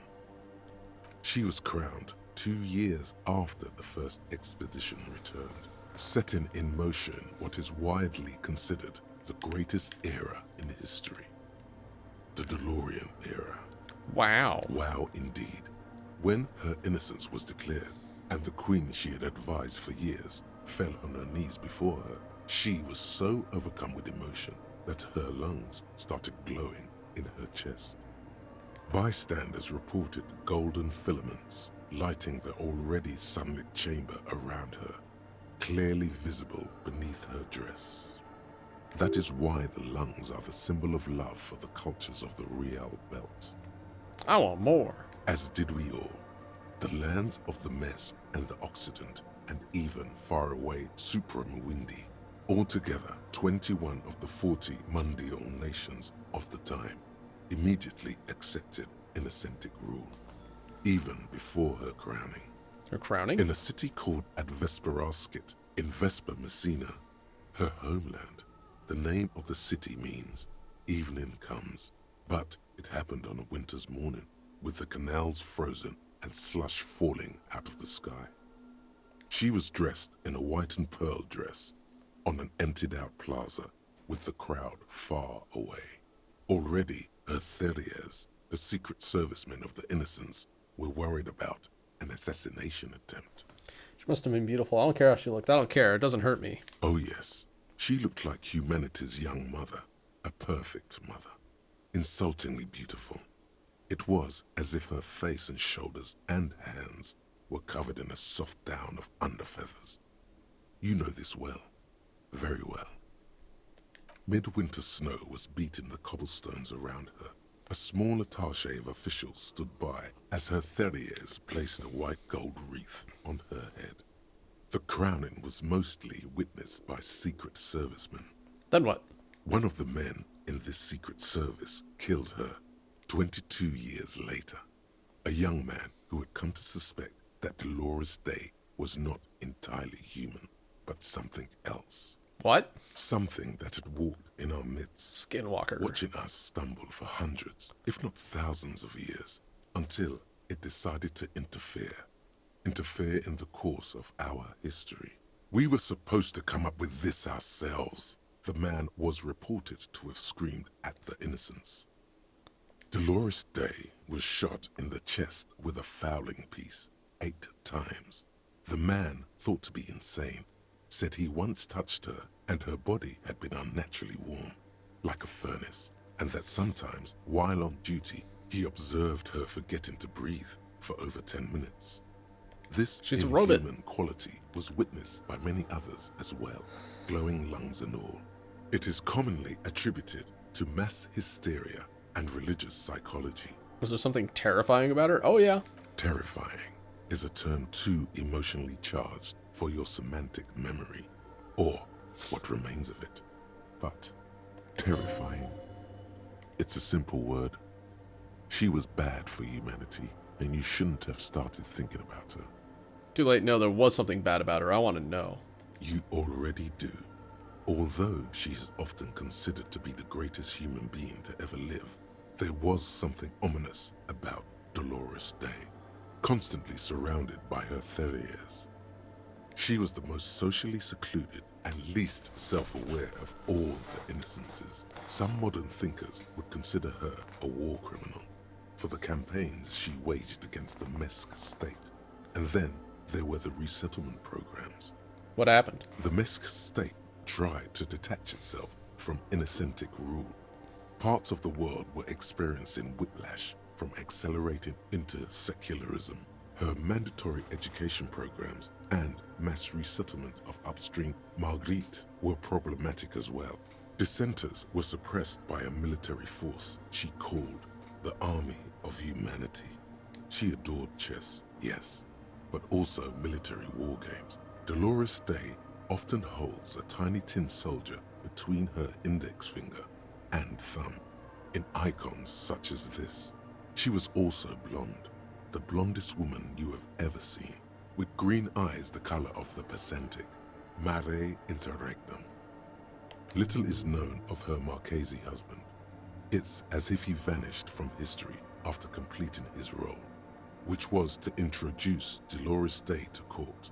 In conclusion, yes, there is something lonely, paranoid, and even terrifying that people seldom mention, but feel when they think of her. This subtle terror is part of her iconography. Lieutenant Yefrater, you've stood there for over 5 minutes. Lieutenant's calm voice echoes in the cold air of the church. What are you thinking of, if I may ask? She's somehow connected to the case. Glowing lungs. That's fucked up. Nothing. Just looking around. She's beautiful. She's not human. Yell, war criminal. She's been dead for 300 years. I am almost 1,000% certain she isn't connected to the case. Takes his glasses off and cleans them. None of this is, in fact. This church, the coast, this isn't a good place to get lost in. Kim, are you a follower of DeLoreanism? Yes, we all are. Her name, body, and rule are synonymous with humanism. The laws we enforce are DeLorean in origin. Stroke your chin. Didn't think you were spiritual. I don't like her. She looks like a lever. The woman looks by in silence, smiling enigmatically. It's not spiritual, it's constitutional. The DeLorean system does not demand faith, only accordance. Yes, we all are. I have no idea what you mean by that. We've been standing here long enough. We should look around, or get out. Hey, her Innocence Dolores Day liked little figurines, right? Liked holding little men between her fingers, remember? What? You have the headless Fallen Rider figurine. You should give it to her. Win her back. What? Look around. Win who back? I can't win her back. She's a long-dead historical figure. Don't be so pessimistic. Love doesn't die that easily. This isn't funny. You have a bad feeling about this one. The worst. So very, very, very nifty. Nifty and mysterious. This is surely what the figurines are for. This will take some time. Dolores Day was fond of figurines. She deserved more. You should offer her any and all you have one day, if you meet her in person. What an odd task to give yourself, but here we are. Now, how could we meet somebody who's been dead for 300 years?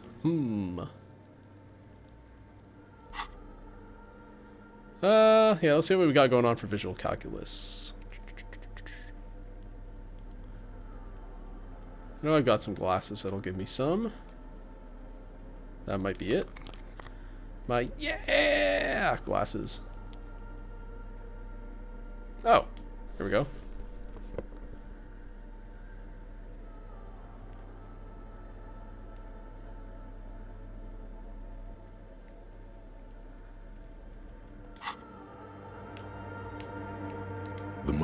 of Humanism stands above you, a precious and complex wax painting on a single pane of glass. A crack runs across the length of her body, her face oval and sad. Looks like I can't give this figurine to her. Why? Because she's a stained glass window. That does seem to be a problem. Maybe you meant something else? Like what? Is the task still on? I don't know. What are we thinking of? Part of your mind has gone on to other things already. Only a strange little sadness remains. The mother of humanism towers above you, a wax painting on a cracked pane of glass. Nothing has changed. A jigsaw of broken shards falls into place in front of you, a ghostly reconstruction of the stained glass window. Before it was shattered, there was an older woman beneath the younger one, and a text, a light motif below them both. What shattered this mosaic? Unknown. Cool. Who is the older woman? The escutcheon on her throne says, Irene the Navigator. She is depicted as an older woman wearing thick-rimmed eyeglasses, holding a golden Reichsapfel in one hand and a scepter in the other. This is the queen her innocence day advised. Above, she herself is whole. Small figures of wise men, common men, worshippers walk up the stairs to stand at her feet. Secret servicemen, farriers, stand in a row guarding her. It must have taken years to produce this work in all its dizzying detail. Motto, what does it say? Below both women, in luminous black letters, Après la vie, mort. Après la mort, la vie de nouveau. And then, along the left side, Après le monde, la gré. Après le gré, le monde de nouveau. After life, death. After death, life again. After the world, the pale. After the pale, the world again. This is the great leitmotif of humanism, a summary of the effect of the discovery of this isola, the insulindian, on human thinking. A tremendous sea change, akin to finding life after death. Lieutenant, this used to say after life, death. After Death, life again. After the world, the pale. After the pale, the world again. This exaltation is common in Dolorian sacralism. In the early years, it was even incorporated as the RCM slogan. No more, however. Why? It was deemed subservient to use a strongly moral intern-related motto. We already suspected of bootlicking. The sentence was also seen as too feminine. It was a macho thing. It's the RCM motto now. Justice, union, prudence, and force. Cool. Not very feminine. I like the other one better. I like this. Puts fear of God back in the F's. So do I. The mother of humanism towers above you, a wax painting on a cracked pane of glass. Nothing has changed in her expression. The expression. Speaking of which, I should probably get rid of that somehow. My electrochemistry is way too low, though.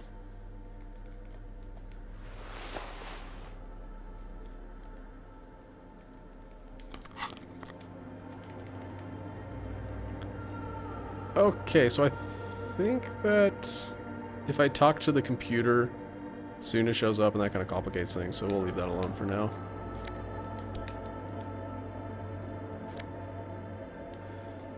These are pretty good if I remember correctly. No downside empathy shoes.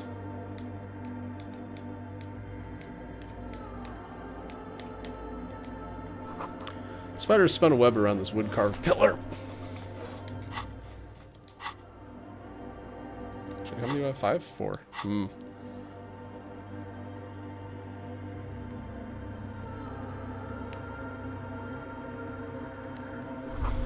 Cracked pane of glass. Colorful. It came from the stained glass window. Still has letters on it, too.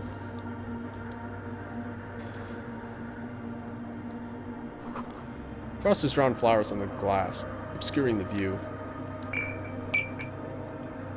Giving them pants.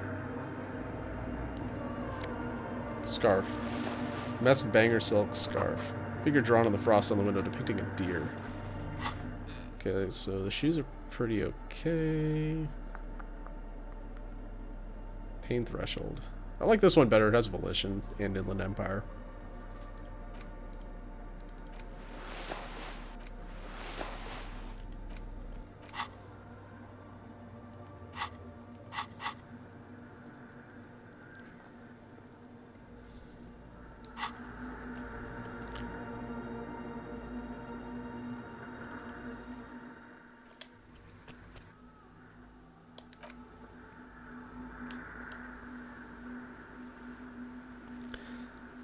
Tiago's kind of a one-shot thing. That's why I saved here, just in case something weird happens. The shadow is a man. A man made of the same stuff as the carpentry of the building. He is studying you intently. But before we actually talk to him, I'm going to take a quick break here. We're kind of at break time, so I'll be back in a few minutes. Stay tuned.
Alright, thanks for waiting.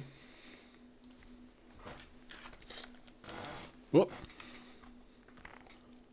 The crab man. Hey, who's there? No, let's be quiet for now. The man leaned forward a little, fixing you with a steady, unreadable gaze, then speaks. Habitual alcohol use has made you into a scared little pussy, Holmes. But don't worry. Everything's gonna be alright. You come to the right place. That accent is Villalobos, a peninsula in Mesque and a district in general. There's a sizable contingent of Villalobos-speaking Mesques in Revachol. Hold on. Stop it right there. Pussy, what's with this? I'm not scared. I just don't understand why the female sexual organs have to be associated with weakness. You really got a case of frayed nerves, pussy. And this usage comes from pusillanimous. Everybody knows that. Oops. Chill out, man. Here you could receive the mother's love.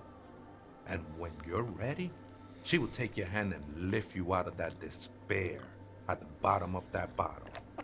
This man is obviously a habitual narcotics user. Do we really need to question him? I'm put off by this religious stuff, he thinks. And maybe the ceiling climbing, too. It's all very hard to square with the lieutenant's own view of reality. Hey, and what was that about the bottle again? You haven't even drank that much lately. Lay off it already. Sheesh. That is true. I haven't really gone hard on drugs this playthrough. Mainly meth, really. Yeah, I guess I have a bit of a problem, and it's been getting out of hand lately. I'm a policeman, and I need to talk to you about police things. I don't know anything about alcohol use. Alcohol. Oh yeah, sure. You don't know anything about alcohol use. You got it all under control, Way. I could smell the control all the way over here. I'm doing just fine, thank you. Okay, I'm struggling, but you don't need to lecture me. I know what I need to do. You don't know me. You don't know what it's like. There's something white pursuing me, white and very sad. This conversation is making me uncomfortable. Let's talk about something else. Boring cop. To admit that you have a problem. I was like you. Damn it. Boring's hard to Couldn't take get. an honest look at the damage Albino was doing to my mind and my spirit. You know, actually, since we're here, you may want to pay attention to what the ceiling climber is saying. Kim. Look at these crazies. What is this shit? For some reason, I feel like you have a point there. Who do you think you are? Some crazy guy under the roof? What is this shit?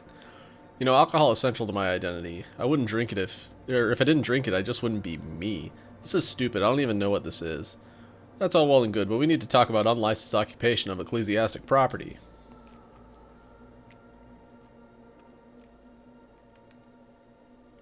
It doesn't matter who I am, Way. I'm just bringing you the message of the mother's love. She don't want you to hang yourself on your own stubbornness. His words echo in the cold air of the church. This is the church of the Mother of Silence. You are welcome here. He sways gently on the beams, waiting for you to take it all in. This Mother of Silence sounds like a serious player. You might want to be careful until you find out what you're dealing with. You must be the crab man. Never known myself to be a crab. But if that's the name you got for me, I won't stop you from using it. To be fair, it's really more like a spider. I always thought of myself more like a flame, flickering along the rafters and beams. It may be that I gotta work on my technique. What were you before you became a crab man? I was in a gangway, but my memories of that time are fading. Most of them are already gone. Shake your head. So many people losing their memory. A certain portent of doom. Hey, it's Apocalypse Cop. I lost my memory too, and it haunts me. I lost my memory too, but I like it. It's like I get to create a whole new me, start from scratch. So you used to be in a gang, but you don't really remember. It sounds convenient. Convenience has got nothing to do with what goes on up there. He gazes up at the ceiling. There's a profound longing in that gaze, like he wants to be one with whatever is up there, shrouded in darkness. Do you remember your name, sir? Tiago's my name, but those syllables don't mean much to me these days. A name isn't just your identity, but also, so to speak, your place amongst your fellows, your place in the world. I ain't got no use for such a place anymore. My name's Harry. Extend your hand in greeting. My name's Harry Dubois. My place in the world is Lieutenant W. Freighter. I don't do names either. Names are out. I don't care what mine is.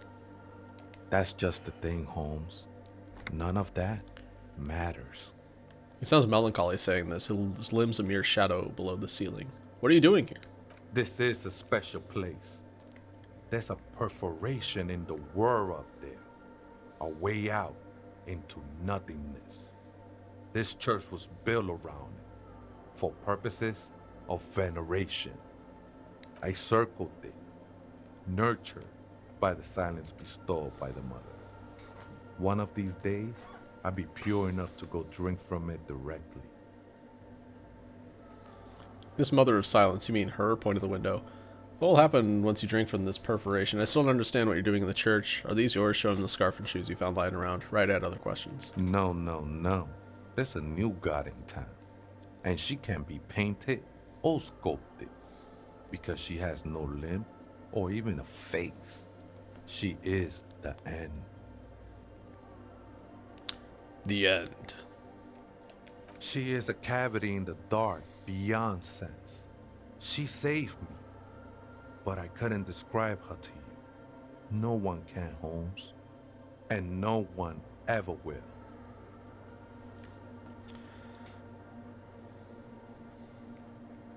What will happen once you drink from this perforation? I will be incinerated, but not destroyed. Finally, I won with the state of the world before reality began. Sure you didn't just switch one drug for another? It's not like that at all, man. It's just faith and joyful service. Faith is a kind of drug. Hey, not judging. I've got drug problems myself. I guess you have a point. Let's agree to disagree. I was being insensitive. Sorry, let's move on. I heard that before, Way. And I know I can't convince you on the spot. But think, when's the last time you woke up from silent communion with a hangover, regretting what you did last night? There are drugs darker than alcohol circling your system. I think love might have been my drug of choice, and I'm still hungover for it. She took you for a good spin, huh? Oh, yeah. Don't worry, bro. That love is but a drop compared to the ocean of the Uh-oh. mother's love. I don't know about this. The mother will eat all of you and never spit you out. I can see, and it saddens me. But devotion can save you. It saved me.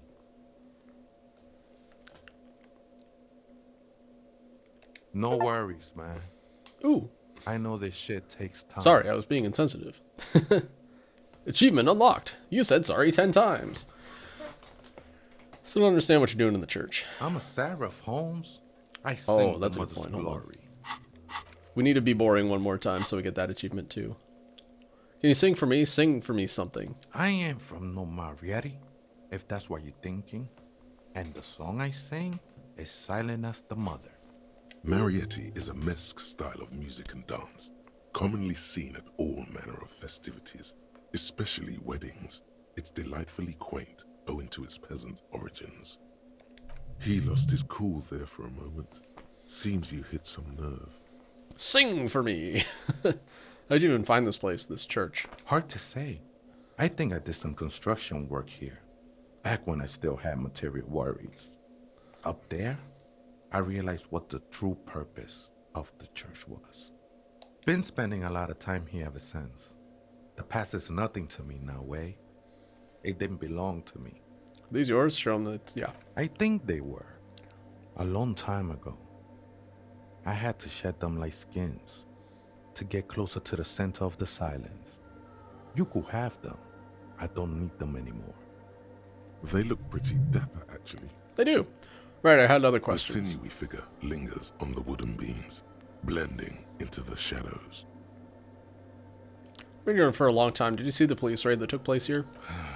Something like that. He responds, his voice suddenly flat. Did you witness it? Not really.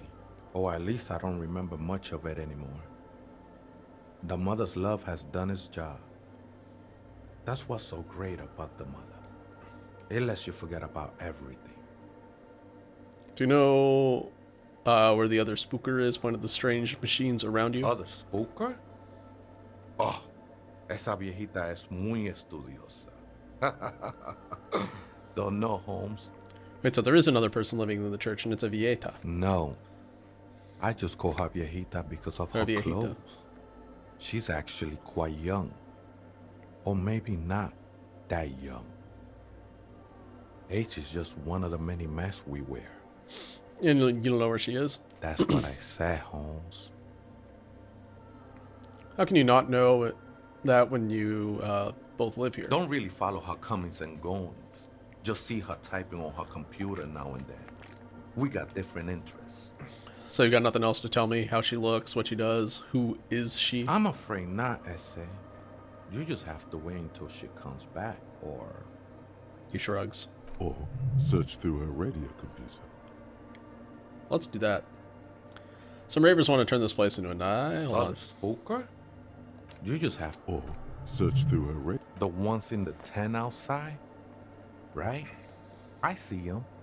Guessing they're the ones who call me a crab. Probably scared of me. Wait, do they have reason to be scared? Nah, man. They look pretty funny. And I don't harm no one anymore.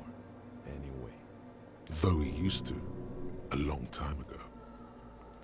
So what do you think about the nightclub, that is? Why not? They wouldn't bother me none. I'm usually way up there, imbibing. Ain't no music on earth that can reach where I go. Might even be nice to have some company. He said that in spite of himself. He's more attached to the human than he'd like to think. The ones in the tent outside, right? I see them. Guessing they're the ones who call me a crab.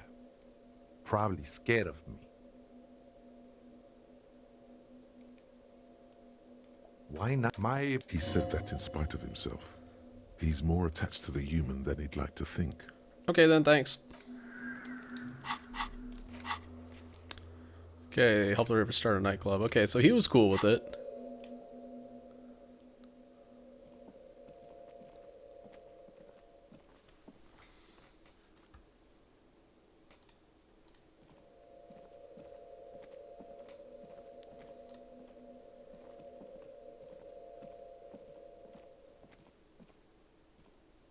Just scanning around, making sure there aren't any bottles down here that I missed.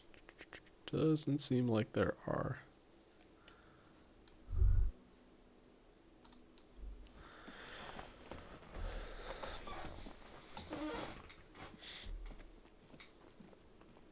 A machine stands in the corner, watched over by the figures on the stained glass window.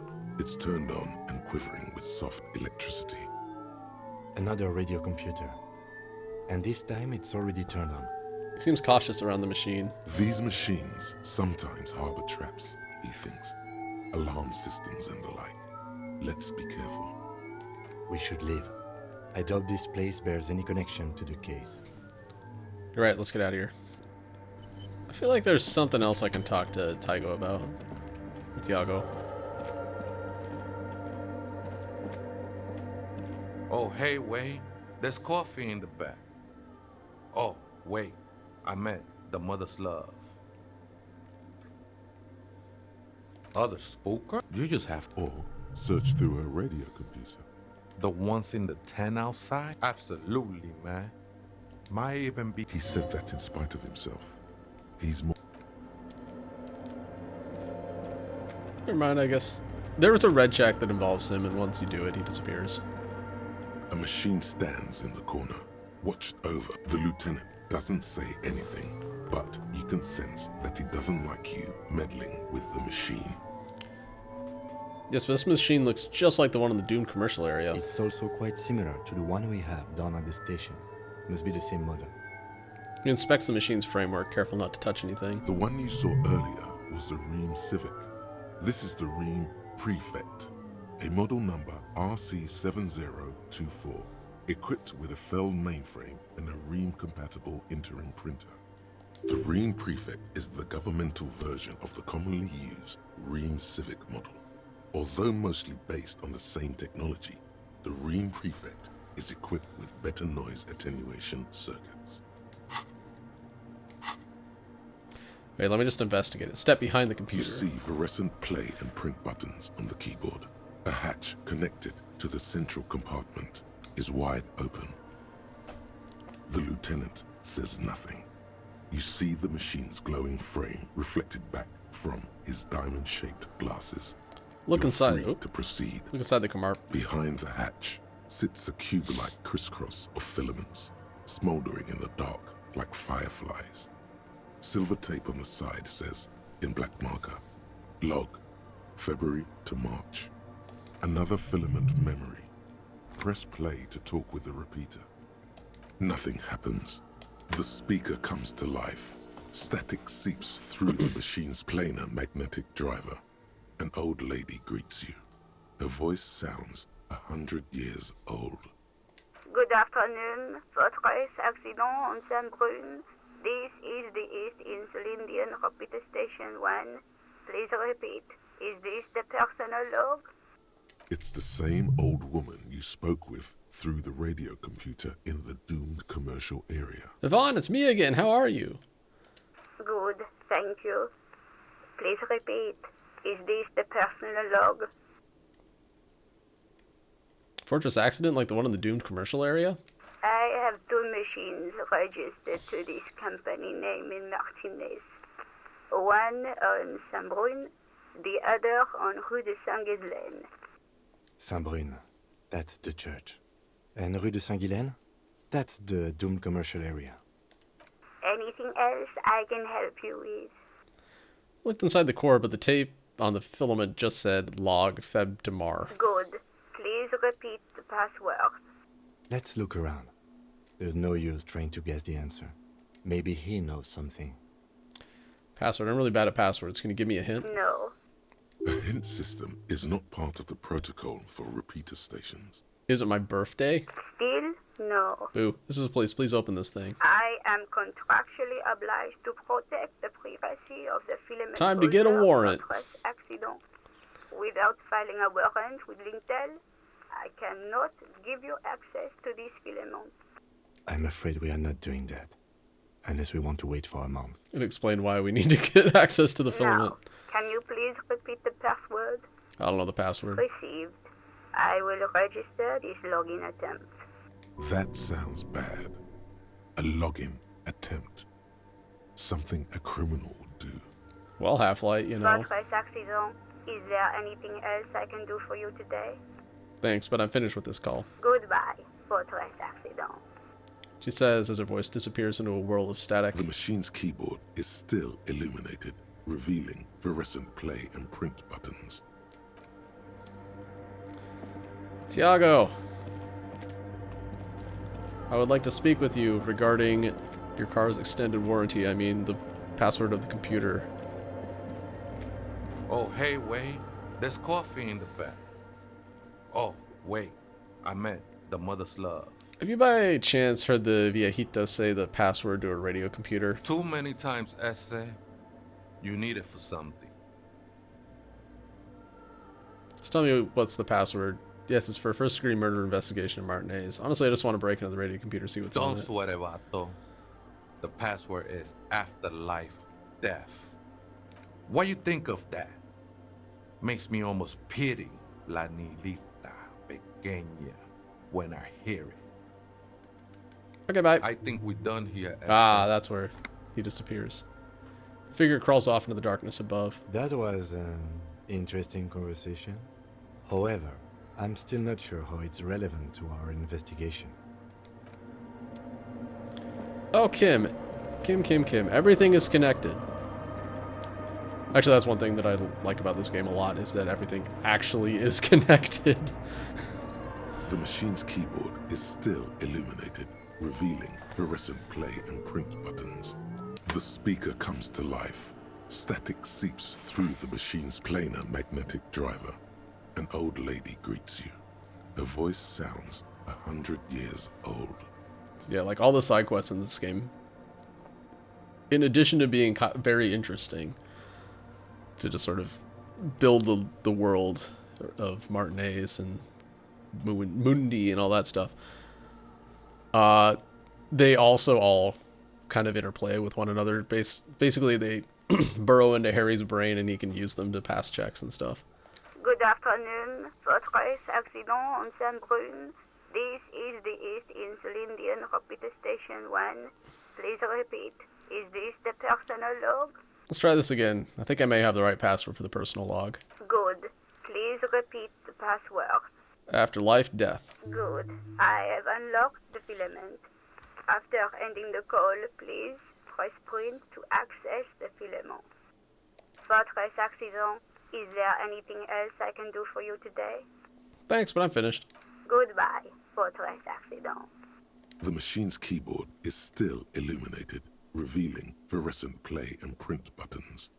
Press print. The printer prints out a long text document with dated paragraphs. It looks a bit like someone's journal. Read the printout. The first entry, made on the 4th of February, 51, by an unknown author, is short and concise. Arrived at the church. The door was boarded up. That's so I right, you used get the to turbo get crowbar inside. from her. Looks like the place has been deserted. Nothing out of the ordinary, but I'll ask around. Need to figure out how to get the electricity in. The lieutenant leans closer, scouring the printout over your shoulder. Just as you finish reading, he looks up, muttering under his breath. 4th of February. That's over a month ago. Whoever set up those machines has been here for quite a while. Do you think the log might be connected to the case? Our case? No, I don't think so.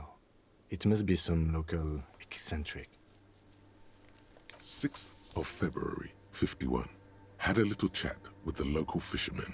Said I shouldn't go near that place, that the church was spooky and ridden with narcotics. It's a little spooky, all right. Still haven't figured out the electricity. See?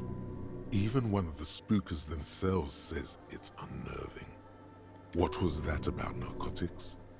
This could prove to be interesting. Wait, narcotics? Look around the derelict building. I doubt that we can find any. It's just idle fishermen's gossip to scare away the kids.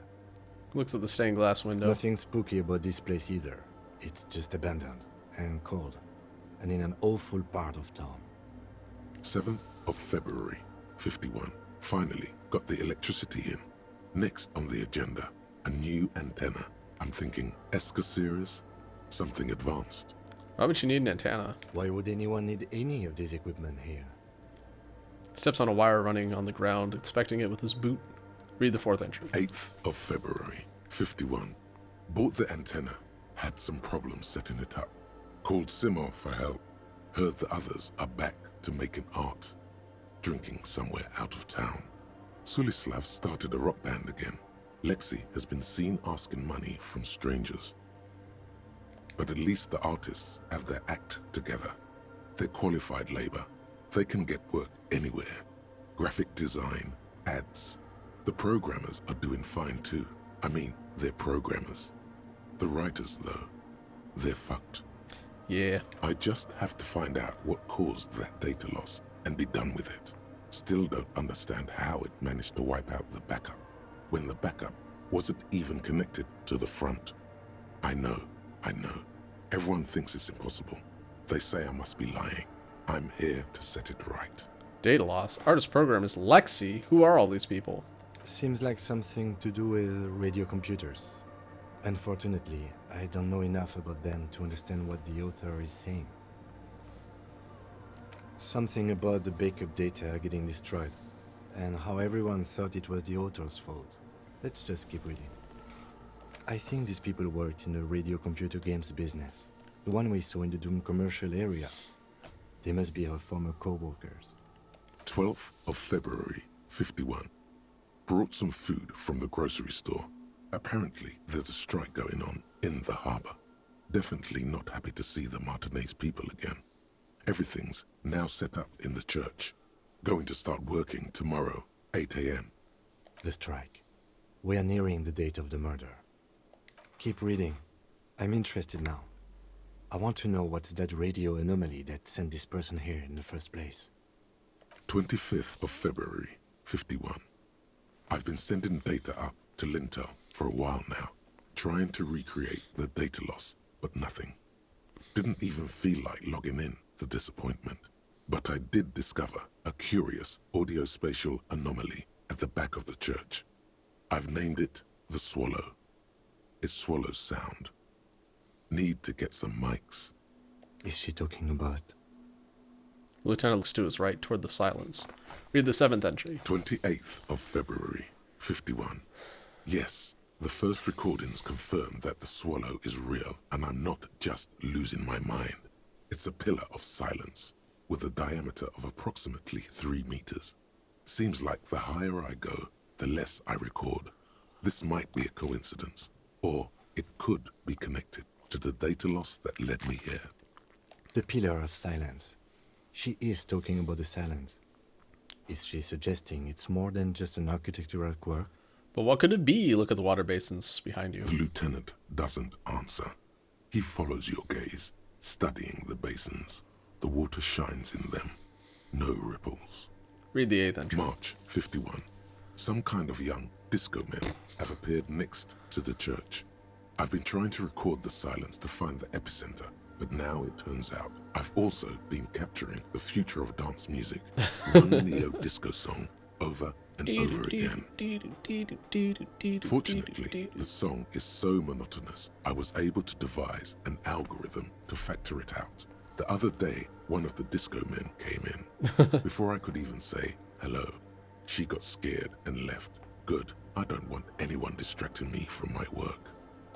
That disco man must be a cell. She must be describing a cell. The girl on the ice? Sounds like her, yes. Next entry. March 51. I got a call from the repeater station. Someone has tried to access the radio computer in our old I like how it doesn't add a in date here. It Martinez. keeps it nice and Can't do vague. anything about it. The storekeeper still doesn't want to let me inside the building. Thinks I'm part of some kind of curse. How Martinez of her. That's me. I was the one who broke into that radio computer, and the storekeeper must be Plaisance. I knew it wasn't a good idea to meddle with that machine. No. It was a great idea. You're learning things. This is how you learn things about machines. March 51. A new 2-meter aux cable. Noodles. Crackers. Ping energy drinks. Water. Toothpaste. Gum. Also, some canned air. Your reading is interrupted by the sound of the church door opening.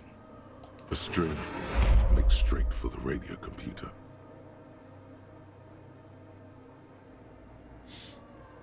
Oh, hi.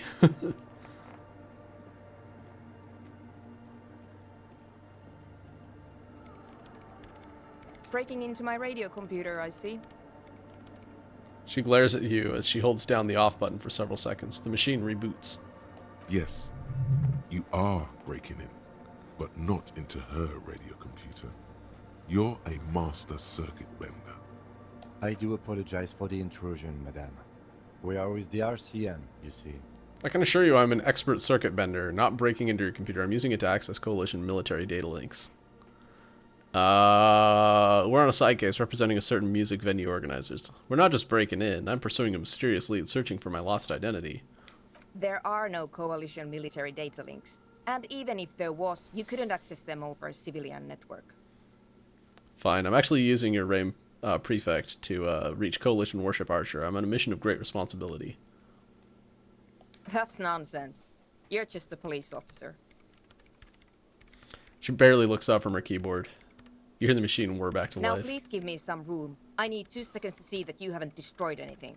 We're just looking. We should talk to her after she has rebooted the machine.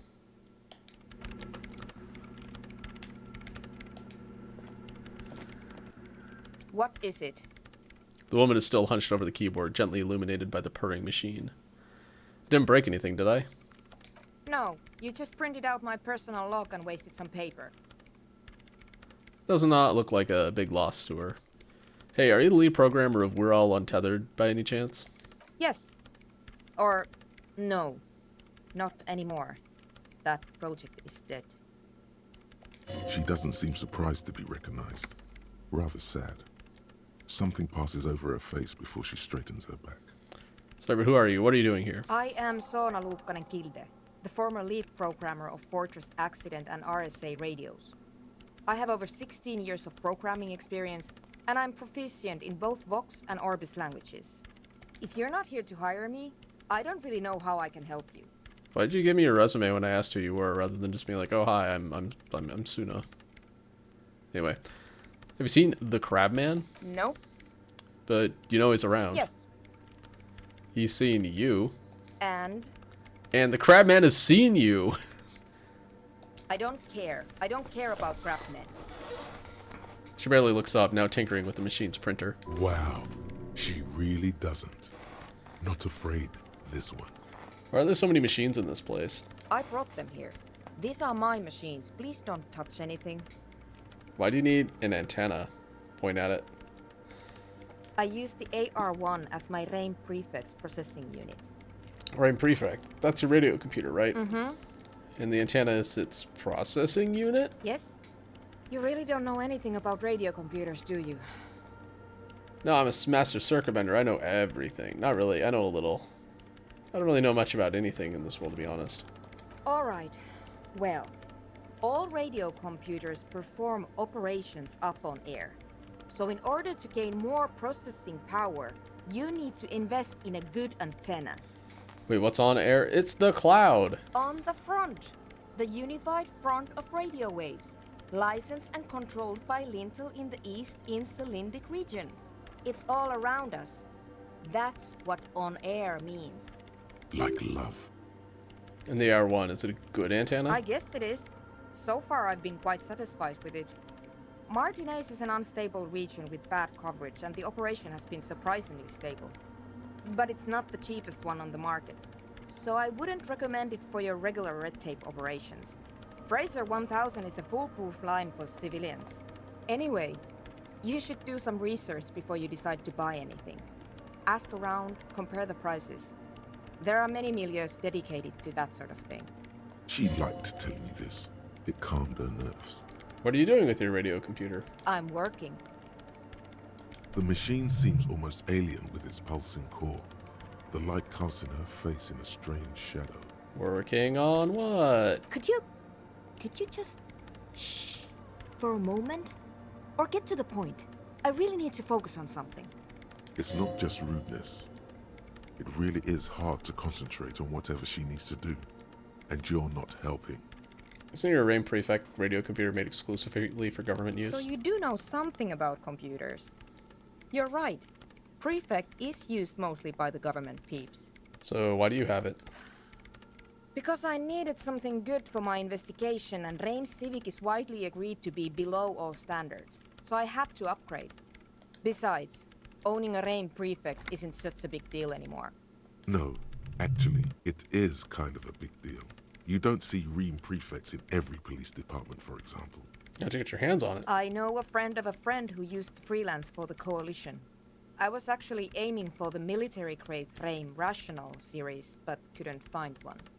Prefect is mainly based on the same technology as RAIM Civic, so it's kind of a rip-off. But it does have better compatibility with newer antenna models, so I won't complain. What about those bowls of water over there? They are connected to my RAIM prefect.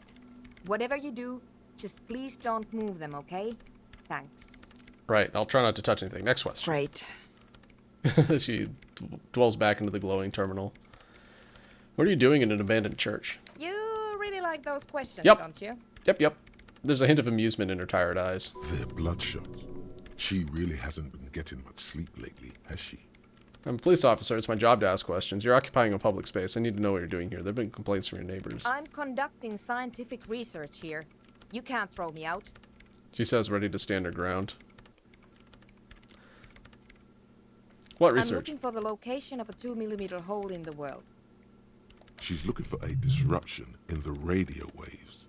That's what her personal log said. The lieutenant raises his brows, but doesn't say anything. Is the hole connected to the data loss in your journal? Yes, that's what led me here. But I suspect it might be something a bit more complicated than that. Hole in the world, what does that mean exactly? Exactly. What does it mean? Up to now, it has been impossible to say what it is because it's impossible to measure nothing. What do you think it is? What qualities does nothing have? How do you measure something that does not exist?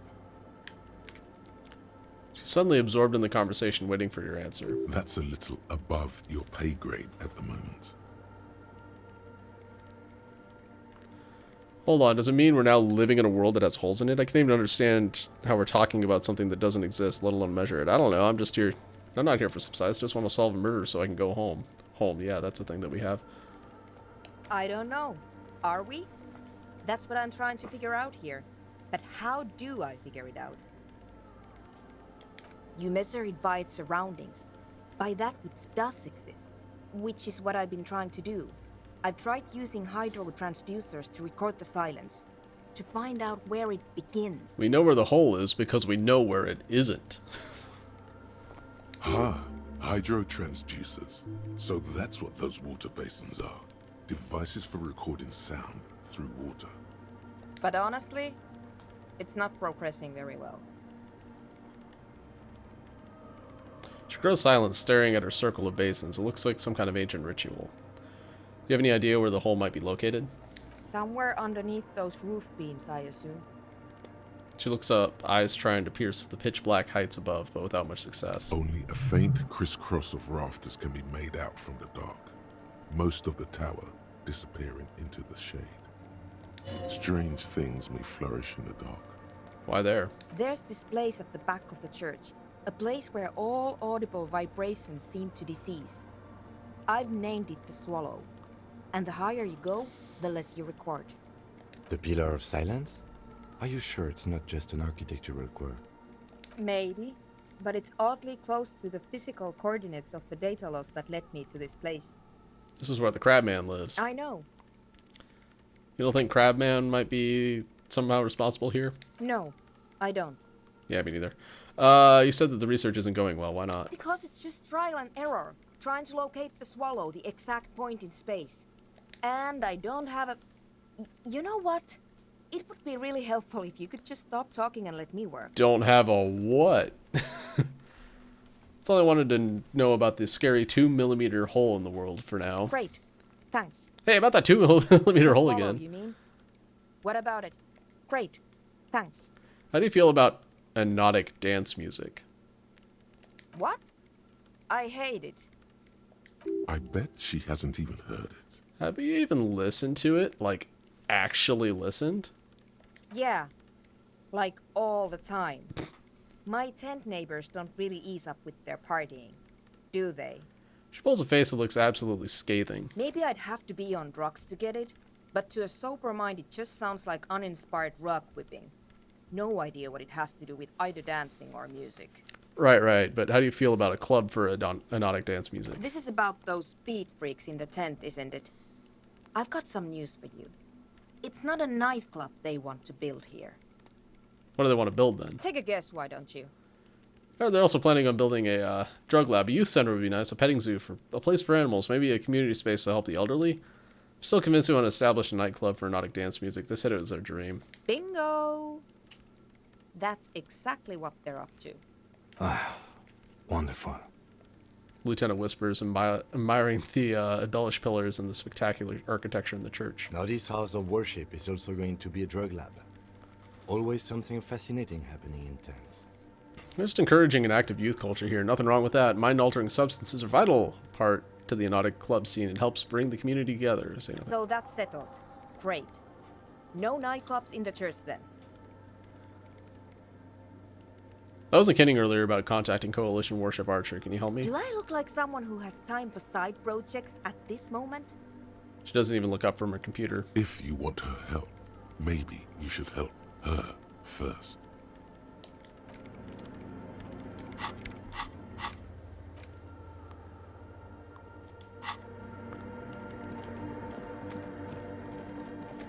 Okay, so Noid and Suna may or may not be able to help me.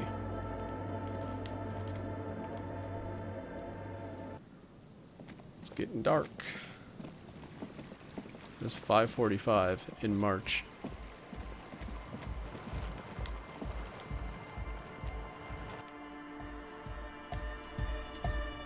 Hi again.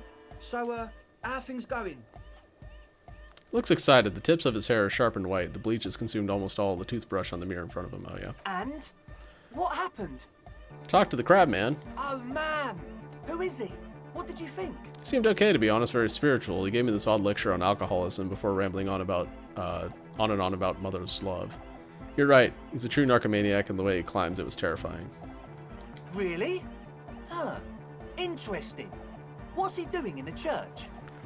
Just preaching and praying from the looks of it. He really enjoys the physical activity. Guy climbs like a freak. Something sinister going on under the building's roof. I think he's getting high or something. No matter. Is he gonna be a problem? Yeah. Noid is right. Let's get back to the point. What are we gonna do about him? These guys will never catch him. You will never catch him. There's nothing to do. Of course he's a problem. He's a crab man. Keeps himself physically active, thinks spiritual thoughts, and doesn't drink. Who am I to evict such a person? As far as I can tell, he's not going to leave. He'll climb around up there. You guys will never catch him. Actually, he told me he wouldn't mind the nightclub at all. I don't know, man. Doesn't it feel like a major hindrance to you? A spooky guy climbing around when all the guests are trying to have nice, friendly hyper time? You're just going to have to live with a crab man. Don't worry. I don't think he really gives a damn about you or anyone else. I guess it's not a massive problem, now that I think of it. Everyone is welcome to dance till the morning light. Yeah! Maybe. I guess we'll figure something out. Okay, but what about the other spooker? The one in Grandma's clothes? Did you see her? This is the mainframe when Suna, the former lead programmer of Fortress Accident, appeared. A programmer? That's odd. What was she like? Did you ask her about the nightclub? She did not like the Anodic Dance Club idea. What a pity. That's my favourite thing in the world. And she doesn't like it at all. A shame. What can we do now? Do you see a way out of this jam? And into a laser-lit future of dance and unity? Unity! Dance! She made it very clear that she won't leave until her own project is finished. And you can't just evict her? No, I won't evict her. We have to come up with a different solution. I could go for another try, bring down the hammer of the law. Look at you, honor man. No. Did that really give me an honor point? He's right. Maybe we've approached it No. the wrong way after all. I'm sure there's a workaround. Oh, look at how We can tiny make I a made deal it. not to bother her. If that's okay with her, we only want to get in the church and spread the joy and ecstasy of music. The lines in the dark exist, coexist. At least Crabman seems like an advanced being. He's hard. He'll understand. Yeah, he can do his climbing thing in the tower. And the programmer, does she like Anodic dance music? No, she doesn't. Egghead cannot believe what you just said. It makes him pump the jam a little slower for a moment, but then he returns to the full swing of it. No worries. We'll figure it out. If coexisting fails, you can always muscle her out, right? If it's all okay with you, what do you think? Perhaps if you drop the drug lab, it might make it easier to convince her. Oh man, but the drug lab was like an integral part of getting the club going. For me, it was my favourite part. Chemistry's great. Besides, imagine all the drugs we could do if we had our own drug lab. I mean, Anodic music is great and all, but drugs, they make you feel really good. When did you last feel really, really good? 20 years ago. Excitement bubbles up in you. Maybe you should blast some of these drugs right here in this tent. Right, I only ever feel good when I'm blasting some high-grade narcotics. Then I feel great! Hey, who needs drugs when you've got the mysteries of Al Ghul to discover? I don't have time to feel good. I'm a very busy officer of the law. I've never felt good in my entire life. Pull out that stick, lawman. You'd absolutely love drugs. They'll make you feel transcendent.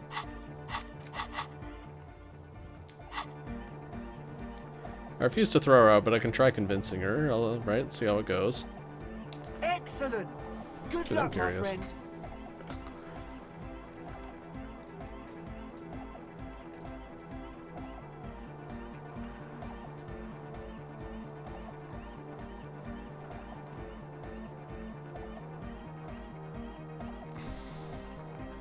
Oh, it's 7 boring things. I already have it. Okay.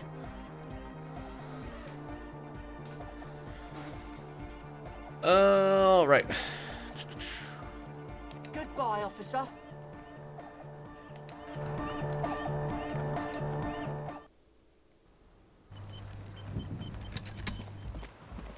don't think we have anything new with the cell.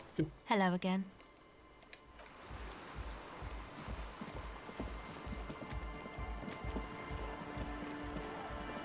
Oh wow, look at all that money I have. Damn. Humpty Dumpty Dom Center is fucking awesome.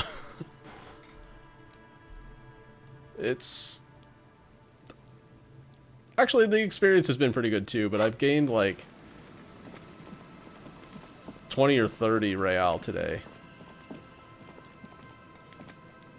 Just from getting encyclopedia passives. Cool. Let's get some more money. More of the forked lightning pattern you saw outside. Bark beetles? No, it looks intentional. Some long forgotten style.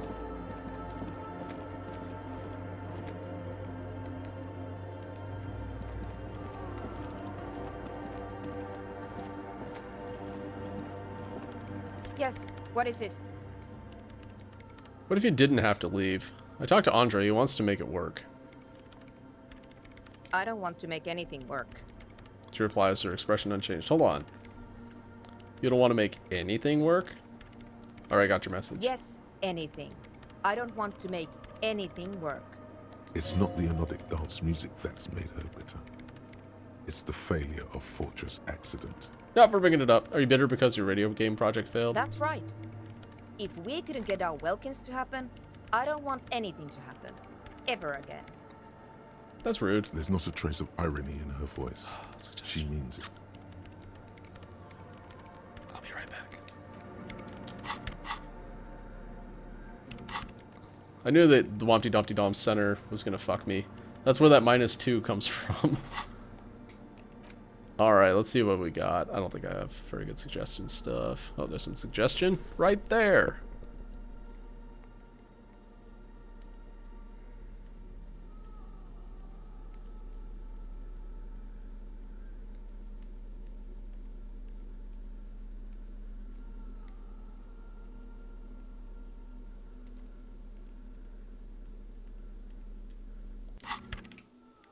Yes, what is it?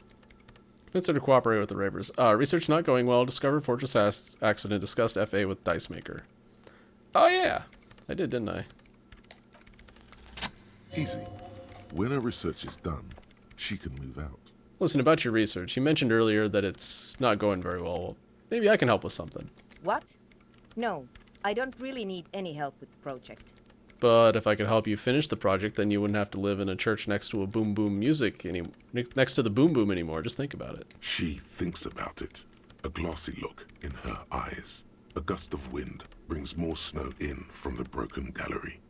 It touches her hair. All right. Bring me the game's offsite copy from my old workspace, if you really want to help. It's stored on a filament memory, and I'm unable to go and fetch it myself. What's an offsite copy and why do you need it? It's a backup of my former employer's project, the radio game we were working on.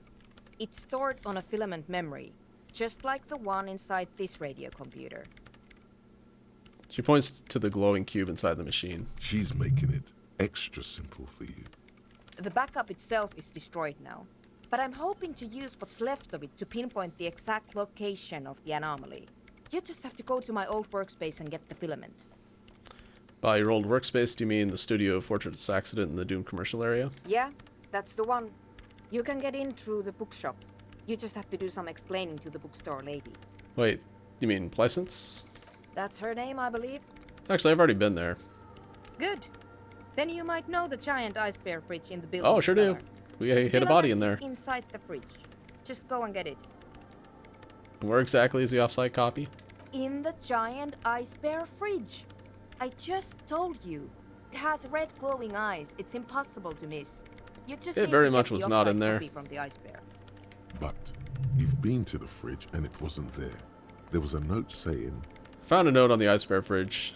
It said the offsite copy had been moved to a safer place. Wait. A note from whom? Did it specify where they took the filament memory?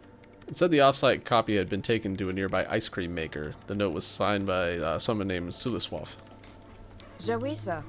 Of course! Our project lead, Suliswaf Jawiza. God, he was always so hell-bent on keeping the copy somewhere safe. And feature creep, and the Valley of the Heads. Like it would have made a difference. The offsite copy was perfectly safe when the data loss happened. That data loss was anomalous. She crosses her arms defiantly. And the heads... I won't even get into the heads. Millions of them. Go find that copy from that ice cream maker, will you? Thanks. Valley of 1,000 Heads. You like the sound of that. I found the ice cream maker, but couldn't get it open. It's completely frozen. Or why can't you get it yourself? There we go. The bookstore lady hates me. Says I'm part of the curse. Whatever that means. Wait, are you part of the curse? Of course not. Anyway, I don't have my keys anymore and she won't let me in. Why does she think you're part of the curse? Because she's from Martinez, and people from Martinez have never ever seen a radio computer. She thinks it emits elemental evil. That's a bit biased, don't you think? Yeah, people in Martinez don't really like to get with the times. Don't be too harsh. That's only because of their socioeconomic situation. What if it does emit elemental evil in your eyes? No. She literally started praying for the higher powers when she first saw my Rame Civic. I'm not making this up. The lieutenant coughs like he's amused. Once I came in one morning, only to find that my terminal was full of those strange trinkets and amulets. Wards. It looked like some Semenine magic. By the way, I put a dead body in that fridge. Wait, what? Whose dead body? You know, we don't actually have to tell the entire world about the fridge. Lieutenant says, looking at you. Whose body is it? Don't worry. And what is it doing in the fridge? It's almost as if she feels some sort of ownership of the fridge. Don't worry, I put it there temporarily. It's all part of a police investigation. You put it there? You put a dead body inside the ice bear fridge. Yeah, that's what I said in the first place. Okay. Very cool. Thanks for keeping me in the loop. We would appreciate it if you kept this knowledge to yourself, miss. Who would I tell? My mother? I don't have anyone to tell. And if I did, I wouldn't. I don't care. I found the ice cream maker, but I couldn't get it open. It's completely frozen. This is getting ridiculous. Can't you just defrost it? Or, I don't know. I don't know about the ice cream maker. Just figure something out. There's a solution, but she doesn't want to hand it over to you yet. It's a thing. Something she holds dear. Alright, I'll go look into it. Thanks. She thinks for a moment, then reaches behind the radio computer and hands you what looks like an oversized pry bar. And here's my Kvalsund multi-tool. You might need it to hack loose some ice. It opens everything. If you get me the offside copy, then you can keep the Kvalsund. It hurts a bit for her to say this. She's not too happy to be parting with the Kvalsund. The legendary Kvalsund multi-tool. This is Prybar version 2.0 for professionals like you. Yes? Thanks. Alright. I have no use for the crowbar anymore. Get out of here. We got the Kvalsund. KR2 multi-tool. It's Prybar +2, if you will. Built by Kvalsund and Vasa. The number of gadgets hidden within the frame of the yellow and gray multi-tool will stagger any technician. It's gigantic. Let's go, Kim. We have some things to pry open. Actually, we're probably going to fail it, but whatever. I'll give you my shivers back. Do I have any more physical instrument? I think I might, actually. No, I don't. I need to open up Kuno, actually. That's what I need to do. I need to buy the Fallen Pants. Those are... They're like +2 physical instrument. I need to get those things. Kuno.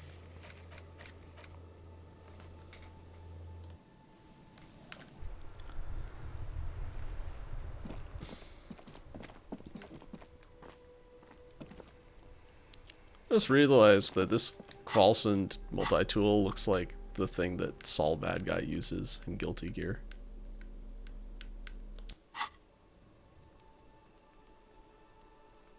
Like, totally not a sword. Speed train Kuno leaving station. I need empathy.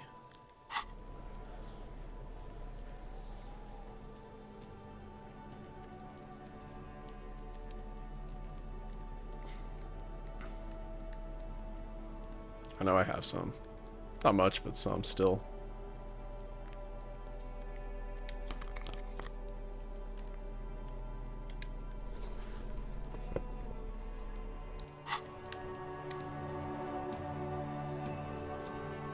Fuck does Kuno care?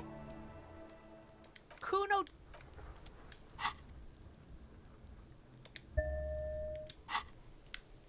Fuck does Kuno care? It's not Kuno. It's Kuno S. Interesting. How? Kuno S is by far the worst of the two. Kuno has no problem being near you, but the other hides behind the fence, afraid for her life, like she's done something very bad. Oh, wow. Yeah, we killed that. Alright, anyway. She came up with that psychopathic scheme of screaming for help before. Kuno just wanted to talk to you about his name. Kuno S was the one who wound him up and directed him. Also, Kuno hasn't stopped talking to you, even enjoys it from time to time. When you talk to the other one, it's like talking to a cornered animal. She only hisses and says murder was the case that they gave her. All in all, Kuno respects madness. You cannot hope to outdo her on that front. You must win yourself a few minutes with him alone. Act on it. Try and separate them. Kuno, psst. Fuck you whispering about? He whispers back. He's whispering too. He's going with it. But watch what happens. Fuck you whispering about! If Kuno wants to whisper, he's gonna fucking whisper, okay? Let's whisper, pig. This is it. You've got him. But be careful. You can still fuck this up. Don't make Kuno look bad in this. Kuno, listen to me. She's trying to control you. We gotta get you out of here. What's up with her? She's terrifying, scary, crazy. Crazy? You don't know the half of it. She's not crazy. She's insane. Dangerous. She's smoked a man. She's done people in. Probably even pigs. Stop talking to him! Kuno, I'm fucking warning you! You're gonna get us into shit! She understands what you're trying to do. Yo, see? Did Kuno not tell you? Kuno told you. Kuno talks to whoever he wants. Talk, pig. Kuno's got it under control. He hunches down again. You did it. They're separated. He's even turned his back to her so she can't read his lips. Fuck. She can read lips. You should cup your mouth. What do you mean she smoked someone? Think she had anything to do with that dead man? You said she's insane. What's that language she uses? I am not saying those words because I don't know what they mean because I don't speak. Actually, let's find out. I think I've done this before. Oh, look, it's even Estonian to English in Google Translate already. It's like this is the last thing I did was this.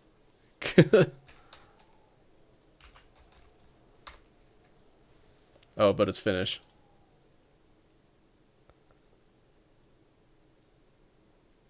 Bullseye for the first one.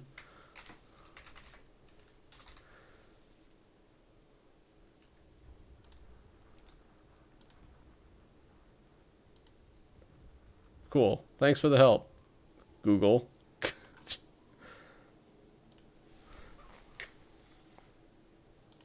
Kuno means she killed someone. That's right. She's a killer. Like, actually a killer. His little green eyes are fixed on yours. Really, isn't she too small to overpower someone? Are you getting this? You think I'm fucking telling you a joke here? How hard do you think it is to kill a fat ass? Sweet talk him, then knife him. She's probably killed a pig too. I mean, I'm pretty sure she has. Okay, how many cops she killed? Forget Kuno said that. Kuno was just shitting. Kuno was just running his mouth. Kuno's stupid like that. He feels eyes on the back of its head and stops. There's something cold in the air, like water lapping against cold stones, or dripping in a hallway nearby. 3 years ago, there were shoes in the corner. The creature peers at you both, from over the fence. There is something searching in her eyes. Fear.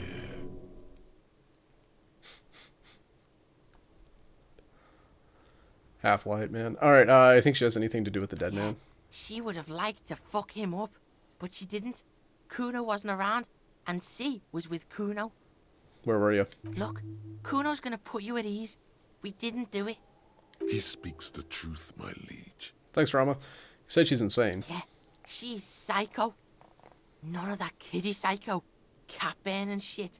She does the real deal. The real deal. Snuff radio shit. Believe me, pig, you don't want to know.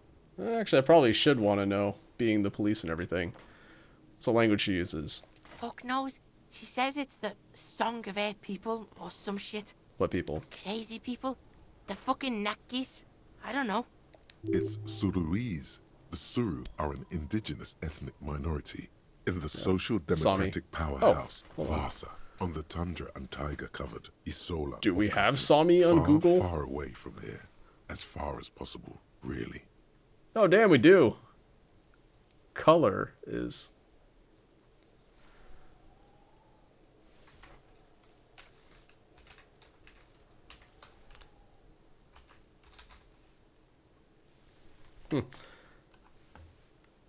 Anyway.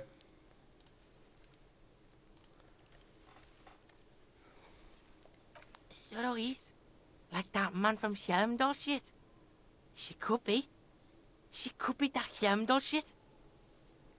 Revelshot does have a small Suruese community, or she climbed into a yakberry crate and was shipped over accidentally. She your sister? Fuck no, she's not my sister. She's just a stray who got in, like a mad dog or some shit. Stray. Yeah, she was just there. Points at the apartment building behind the fence. Little one twists her neck looking at the building. She was in the hallway, dripping wet, by the fucking shoe rack, in the dark. That hallway there with the janitor's closet. Point. Yeah, that's the place. She was just balled up near the closet, psycho style. Why was she dripping wet? Kuno's got no fucking idea. Her hair was all wet. I think she pissed on the floor too. She was there for 3 days, in the corner, every time Kuno went out. Said she got in. How? I don't know. Someone left the door open. Kuno comes home and she's sleeping under the desk, under the pile of clothes, like a dog. What about your parents? Kuno's dad doesn't give a shit. Doesn't even see her there, or thinks it's fucking Kuno. Shit's all on Kuno. How are you dealing with all this? How's Kuno dealing? Kuno's dealing just fine. He doesn't need you fucking with any of it. C doesn't either. Kuno's got this shit under control. Spits through the gap in his front teeth. You need backup, I'm here for you. Listen, listen. C is Kuno's go-to. Kuno's protecting her. You fuck with C, you fuck with Kuno. You threaten her, you threaten to take her away. This is what it all comes down to. He needs you to take him seriously now. I'm going to kill you. I'll run when you put the cuffs on her, sneak up on you later, and fuck you up. You understand? The boy looks you in the eye, black pupils trying to focus. He may not be able to do it, but he will try. Right now, he believes he will. Understood, Kuno. All right. Now we can do business. He's breathing heavily. That took something out of him. Business? Yeah? What do you want? Kuno can hook you up with... Starts no longer whispering. Don't hook him up with shit, Kuno. See? Relax. He respects the Kuno. Kuno made him respect the Kuno. You respect the Kuno, you get all kinds of shit. Remember when you tried to get Kuno to hook you up? We can get on that now. If you run a little errand for the Kuno, me and you, Kuno's gonna hook you up with illegal narcotics. See, it's tension and release with Kuno. Now we releasing. The pan buying shit, that's on now too. 90% discount for Kuno's pig. Kuno can flex. Kuno flexes for hobos. Kuno sees you're in need. Yeah, the track pants are actually pretty damn good. Alright, let's buy them pants. Here, pig. We're fun now. With all of my Performance encyclopedia buddies. gotten gains. Kuno unzips the jacket again and pulls out the pants. Pulls the pants out of the plastic Kuno wrapping. can already see you soaring through through the air like a fucking eagle. Pigs in Kuno's debt now. Money debt? Not really. Money was exchanged. Goods were got. We're square. What was that about running you and an errand in illegal narcotics, Kuno Kuno? gets it from his dad. Kuno and his dad are major suppliers. That's where Kuno gets his lightning on. Problem is, Kuno and his dad had a little falling out. Now junkies clawing at Kuno's door. Streets going mad. Kuno's got to throw his dirty popo man at it. Okay, okay. Dirty popo man is you. In there is Kuno's violent dad on steroids. Kuno's dad does steroids and speed. If you can take him, you can have half of the speed. Who's your dad, Kuno? Kuno's dad is a fucking monster. He's the most violent man in Revachol. He doesn't give a shit about a single thing. He drinks too. You know how you'd be best off here? With a gun. I'd be the star of the show if you only had a working gun. So Lodgog makes us automatically pass all passive hand-eye coordination checks. So yeah, we failed it, but we passed it. How much material are we talking about? Like half. Half of what? A baggie, but like in this vial. That's half a gram, sir. Half a gram? Yeah, half a G. Want it or not? That's not all. That's not very much. Fuck you talking about half a G? This shit is giant grade A shit. So clean you can barely see it. You can barely see it because there's barely any. Made my mind up, Kuno, and this is what's gonna happen. Okay, Kuno's listening. Going in there, all guns blazing to get that speed because I need it. I'm going in there, but not for the speed. I'm going after the most violent man in Revachol. Going in there for justice. I'm a narc, Kuno. I'm gonna confiscate that crap. I'm going in there for justice. I'm a narc, Kuno. I'm gonna confiscate that crap. Why you need speed? I'm not going in there. Sure, confiscate it for Kuno, and you can have half. So half of a half is a quarter, right? We're probably talking about a quarter gram here. Just get in the apartment building. Kuno knows you already fucked your way in. Kuno knows everything. He aggressively points at his Go eyes. to room 12, first floor, and kick down the door. Police violence style. Kuno style. And then it's action time. You're locked in the room with violent fuckheads. That's it. Next time Kuno sees Split a you kilo better have his with shit. Kuno. What the hell are you signing us up for here? I'm gonna kill Kuno's dad. I'm a bad addict cop, and I'm gonna get my fix. Come on, kid. Obviously, I'm not gonna take it. We need to get the drugs away from a minor. Okay, then. He concedes. Okay, I'm off. Kuno doesn't fucking care. You should. I'm getting your kilo, quote unquote, of speed back. Okay, we got the fallen pants. I'm actually gonna equip those right now. They're better than what the stuff I have. This is plus electrochemistry minus reaction speed. Whereas this is plus physical instrument and savoir-faire. And also, look at how stylish we look wearing these sweatpants. What else can we equip? So we need physical instrument. The man from Helmdahl shirt gets us physical instrument. Too bad I don't have coach physical instrument on this one. It's +2 physical instrument if you don't wear a shirt.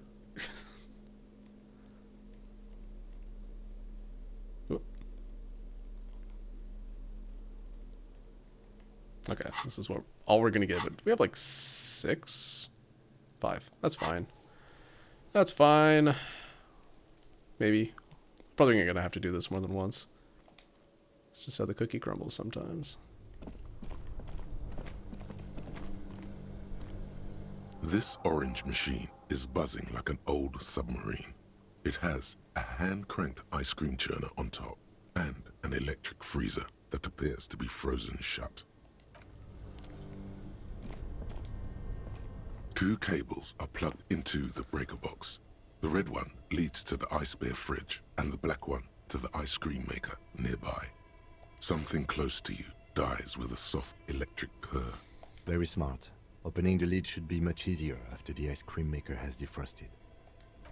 We may have to wait for it to defrost.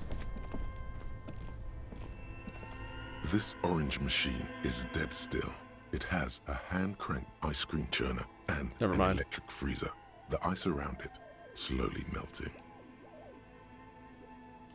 Let's try it. Ice squeaks beneath your Kavalzun multi-tool, but your fingers slip away from the tool.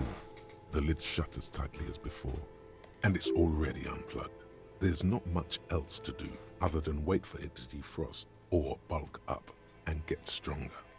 Okay, we'll wait for it to defrost. No big deal.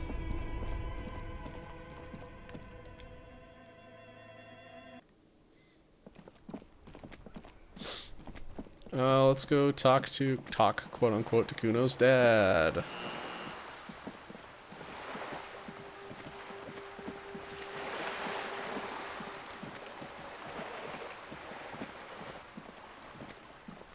I'm not sure how long it takes to for that thing to defrost.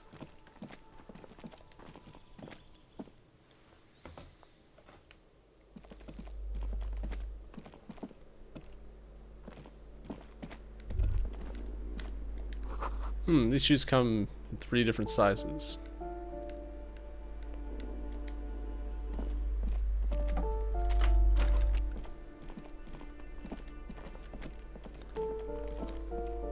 A shabby door hangs oddly on its hinges, secured to the doorframe with a safety chain.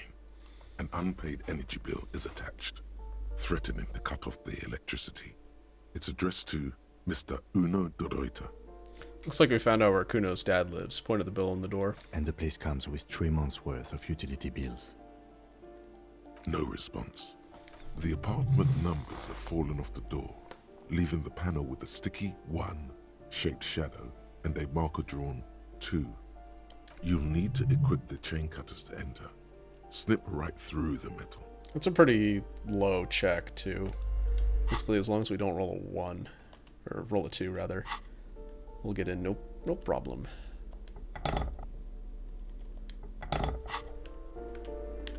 A shabby door hangs oddly on its hinges, secured to the doorframe with a safety chain.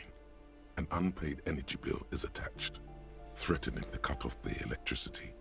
It's addressed to Mr. Uno Doroita. Snip. The cutter goes through them like dead leaves. The links fall to the ground on the other side of the door. Don't let the quiet fool you. The beast is in there somewhere, ready to rip you to shreds with a broken bottle. I know there's no stopping you, but let's at least make this quick.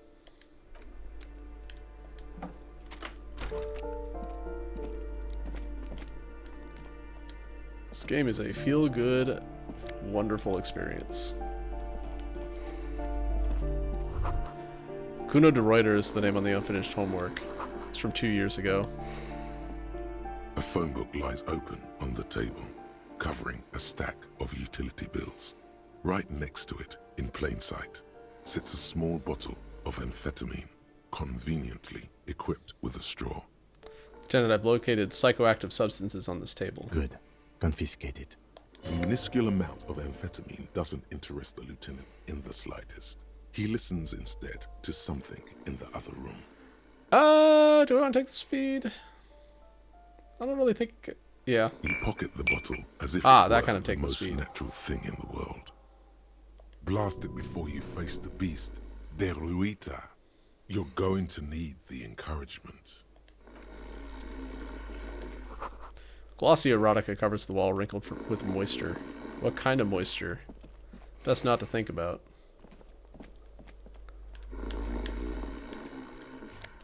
Pants. What kind of pants? These are good pants if I remember correctly. Yep, they are. Regular black jeans. The air stinks with something sour.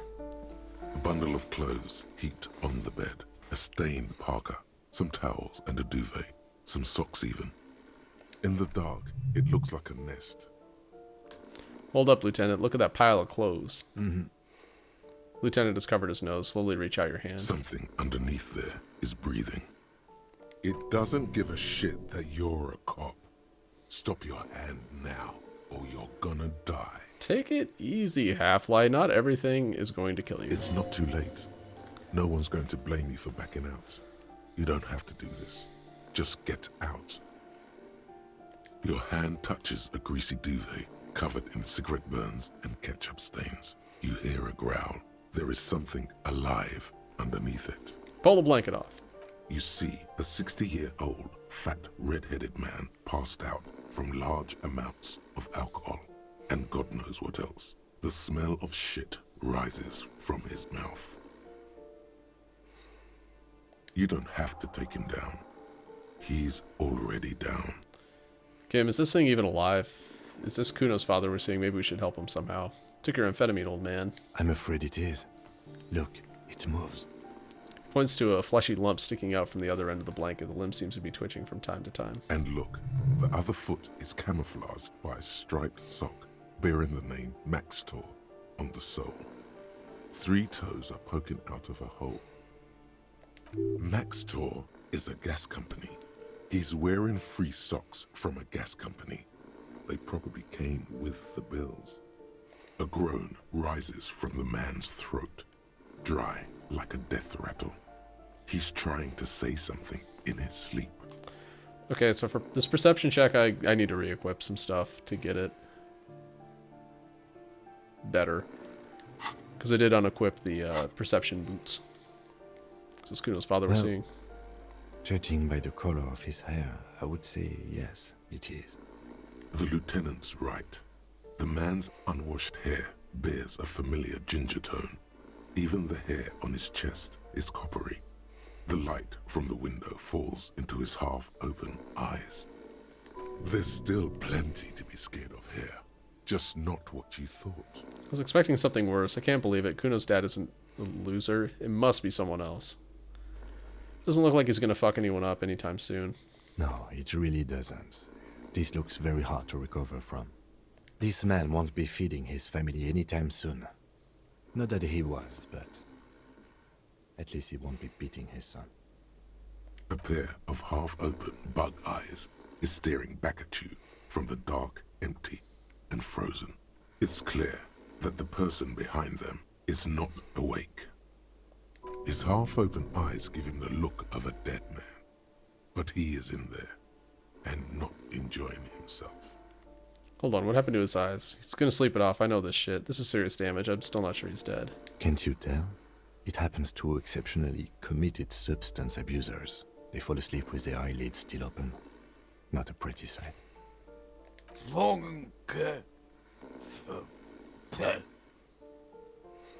Suddenly the man starts growling. 3 words manage to escape his mouth, along with the stench, strong stench of alcohol. He's trying to communicate. Maybe we should help him somehow. What is there to do? We could turn him on his side so he doesn't choke on his own vomit, but he's already on his side. Excellent form. We could take him to Remedy or Saint-Baptiste, but he doesn't have money for medical services. The almshouse would turn him down. They don't do charity for people who are trying to kill themselves. Besides, he'll be dead in a few.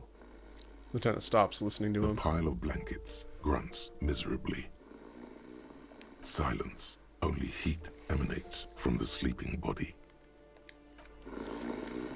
Alright, let's equip the Franco-Nigerian cavalry boots.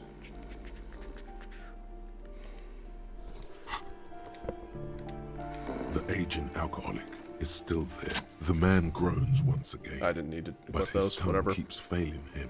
It's impossible to make out the syllables. A hand emerges from the blankets, trying to gesticulate something. And then it dawns upon you, clear and surreal. Pigs, he says. He's trying to call you pigs. Fuck you, die. No, what'd you just say? You're awake. He's awake. His hand falls back on the bed. Limp Fucking and pigs, that's what he defeated. said. A loud snore escapes his mouth. He's asleep again. At least he got to say his piece.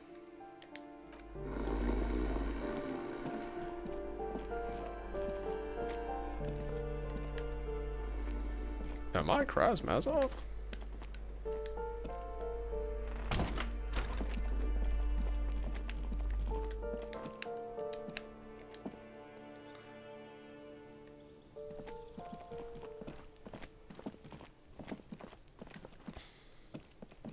Do we have a thought over here?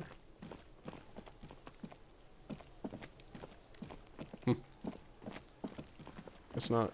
I thought I heard the noise that pops up whenever Harry has a thought. Nope.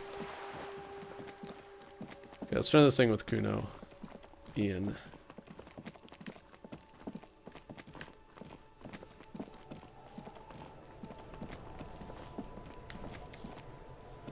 Fuck does Kuno care? The boy turns to you. He doesn't care. I took care of the drug situation. Alright, so you got Kuno's kilo. Here is how we do it. First, you give Kuno Kuno's kilo, then Kuno gives you half back. That's how we split it. It's the best way. Street way. Aren't you going to ask how I got past your dad?